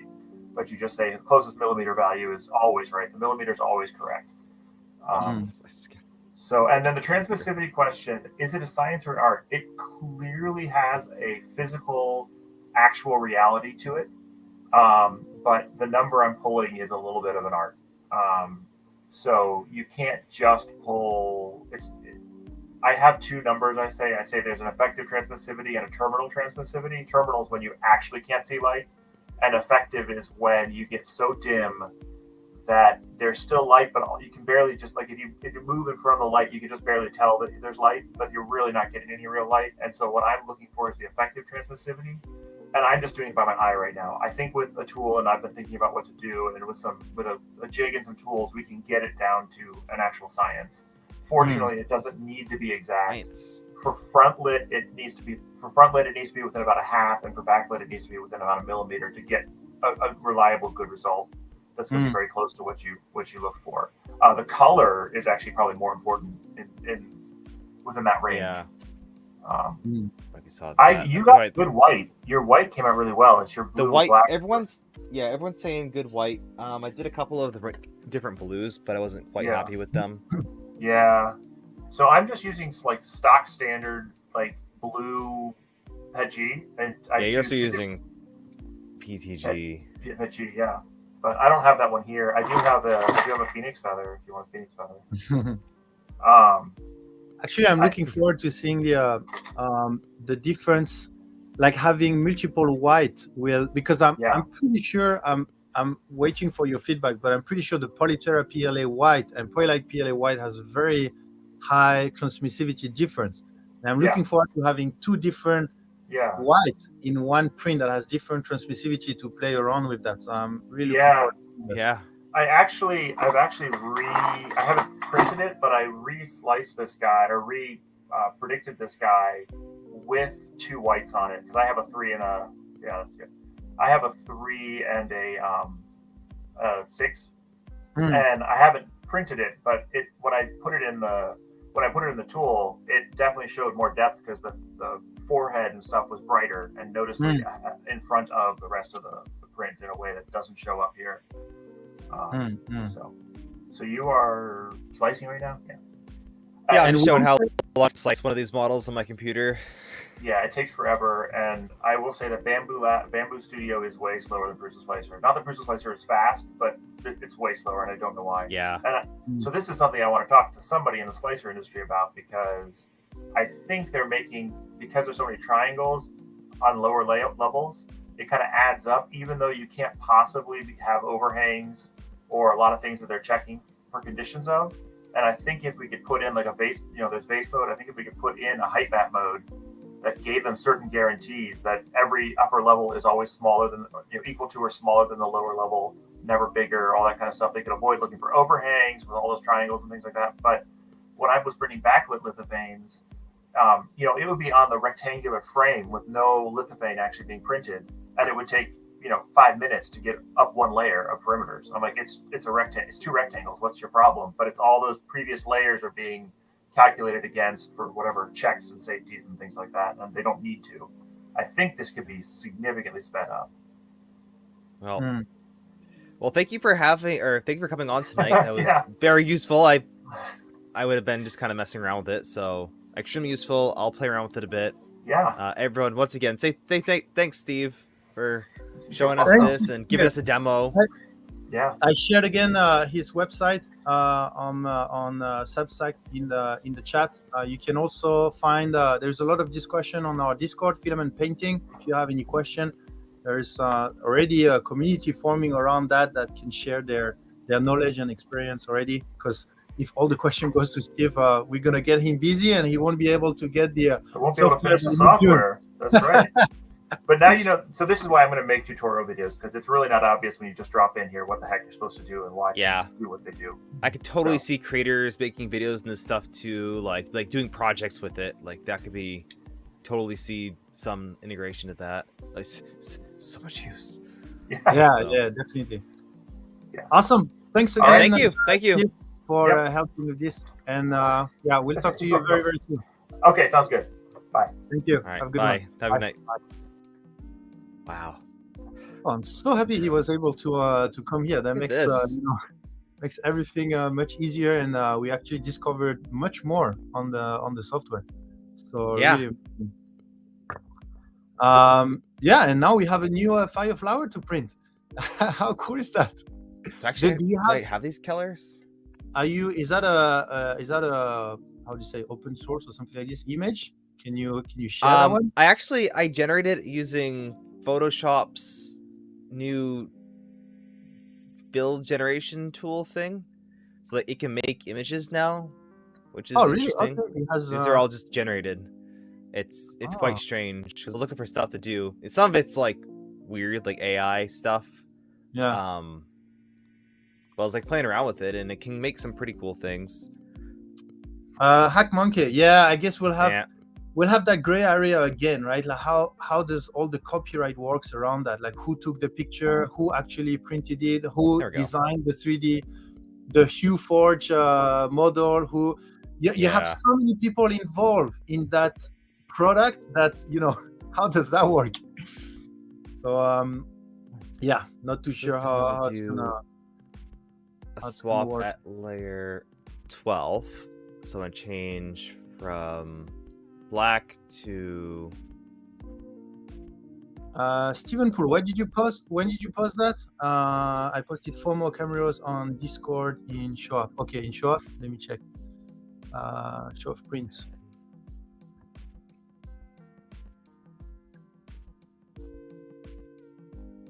uh, 21. It's loading. Let me put back my my thing on top here. Okay. But yeah, I think we are arriving at the end of the stream. I think it was pretty amazing, specifically to have being able to have Steve on stream. That was really amazing. Let me Stephen Poole. For some reason I don't have it. Maybe it's not loaded. Yeah, I only have this. Stephen Poole, here's the one I made. Finding more and more uses for this metallic magenta. Oh, metallic. So he said with some like metallics and mica powder filled stuff that has some like extra fill is not as transparent. So that'd be interesting to play around with. Maybe I'll do regular purple for this. Yeah, actually, yeah, all the like the silk, the starlight, maybe some glow, like some different shade of glow, and then, you know, when you off the light, then you have, I don't know. I want to see, you know, all of these fancy PLA with that new tech and see how it goes.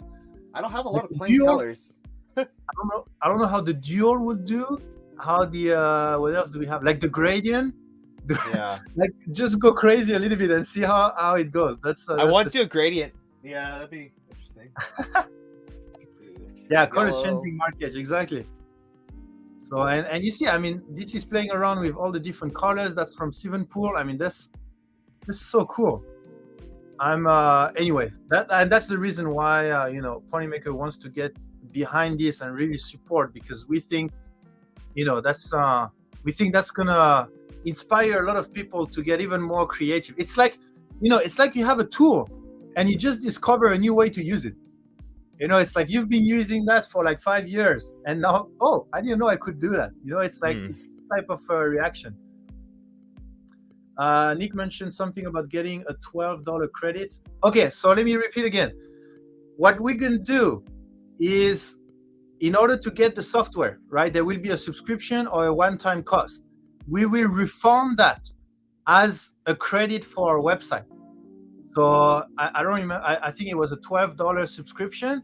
We will refund that by giving you a $12 coupon. Basically, every month that you resubscribe, then you will receive a coupon. Or if you pay a one-time, I think it's like 100 or 150. I don't remember. It's on his website. Then we will give you a $150 coupon. So we will refund that, which will make it for free. And unfortunately, that only works for US and Canada for now, because we only have a website in US and Canada. But later on, if we can find a way outside of US and Canada, we'll try to find a way. But right now, it only works for US and Canada. Dual Extrusion ABS, when? Join the open meeting, Colton Meredith. Join the awesome squad on our Discord. If you reach a certain level, you will get access to our open meeting about our new products. Great. So, Zombie, anything else you would like to share before we do our? By the way, they want to do the multipliers today. So. Oh yeah, I'll enter. I don't think I'm entered yet. So you have to, you have to enter. There we go. I'm entered. We got a multiplier going. Great. So. Yeah. Phoenix will send you a picture in general. Okay, I will check that. Nothing really. Got the Trident finished, and it's been printing pretty well. I got this is a ABS print, ABS ASA print that I just did. Nice. And it Works pretty much well. perfect walls. So yeah, it's going good. The filament's good. Nice. So quick reminder: the TikTok game. Post a video with the description following the requirement on our Discord on the TikTok game channel, and it can be choose to be posted on our official TikTok, and depending on the views, you will get a coupon code from $25 all the way up to $1,000 coupon. So make sure to work out your creativity, create some nice video, and post it there. And the second thing is we will work together with HueForge in order to make it more accessible and easier to use by providing a little bit more data, or hopefully a lot more data, and help support to get all of this data on HueForge. Amazing. So are you guys ready for the giveaway? As today we're gonna do the multiplier. So I don't know if Liz is here. I don't know if Liz has entered. If not, then there won't be any multipliers for the 5 Canadian. But Zombies has entered, and again we're gonna have 3 drawing.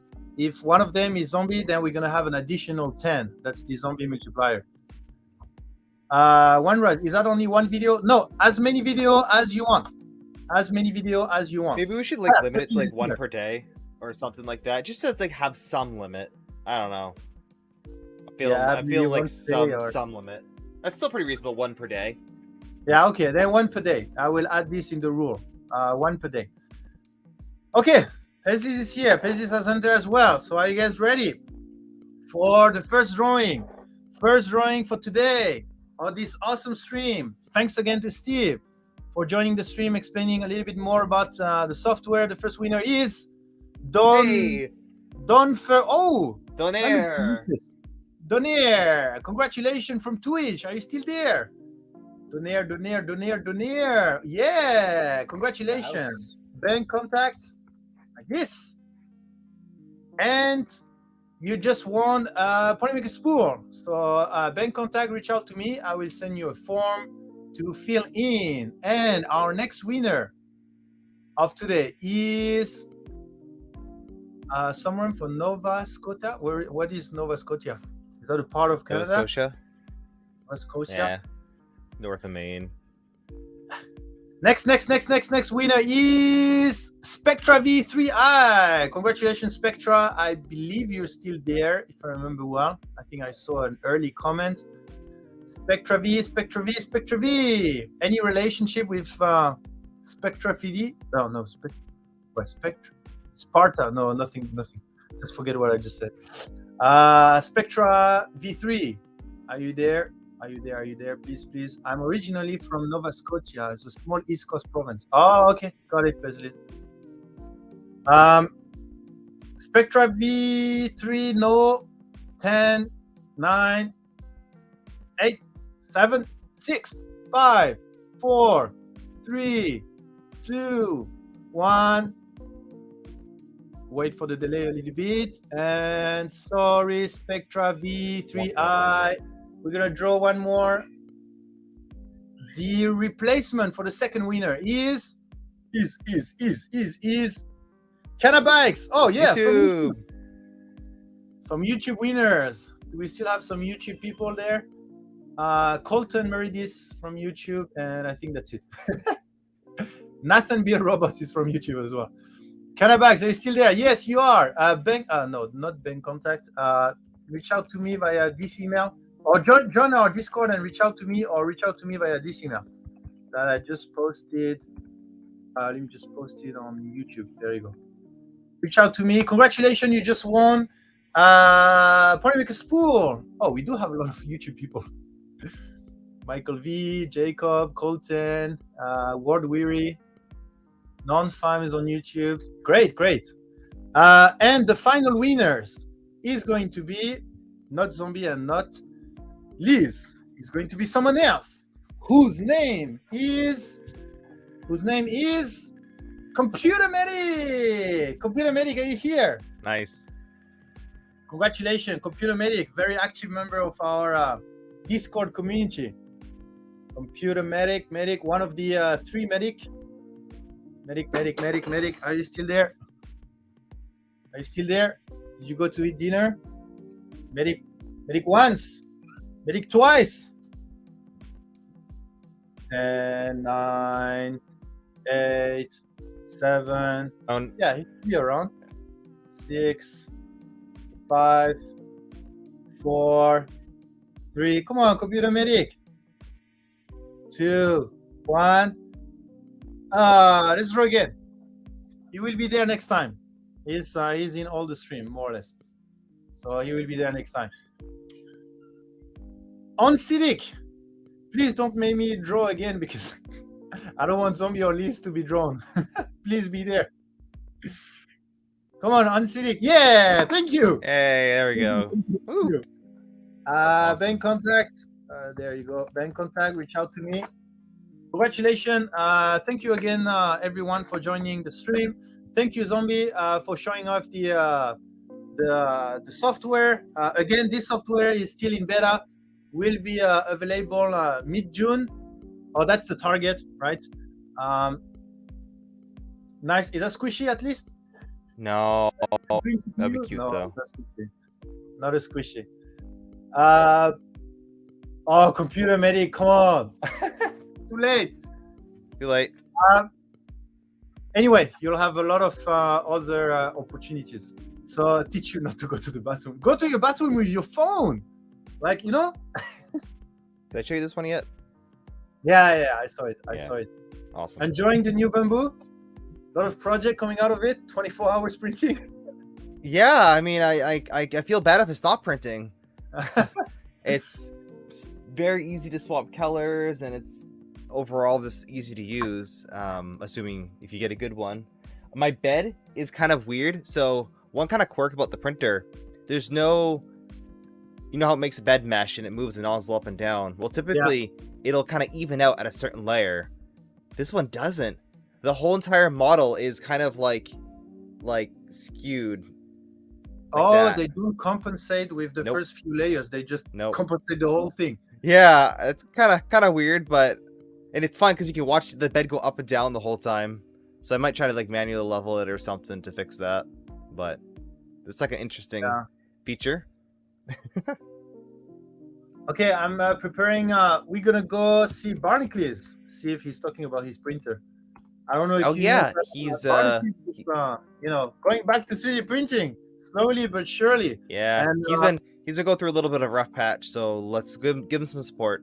Yeah, let's go give him some support. Welcome him back, 3D printing community. I mean, he is one of the first that I followed, like 3D printing content creator, and I really like to see he's coming back because it's a little bit like me, because I kind of stopped printing as much as before for quite some time, and he's like, I used to use the Ultimaker a lot, etc. And when I see him printing with the Ultimaker, it's like, it's like just some throwback. So it's interesting. So thanks again, everyone. Zombie, thank you as always for joining. Of course. And I will talk to everyone on Friday. Thursday evening for most of you. Thank you, and see you on Barnacues. And sorry for the YouTube guys. You can come to Twitch. Thank you, everyone. Bye bye. Bye bye. All right.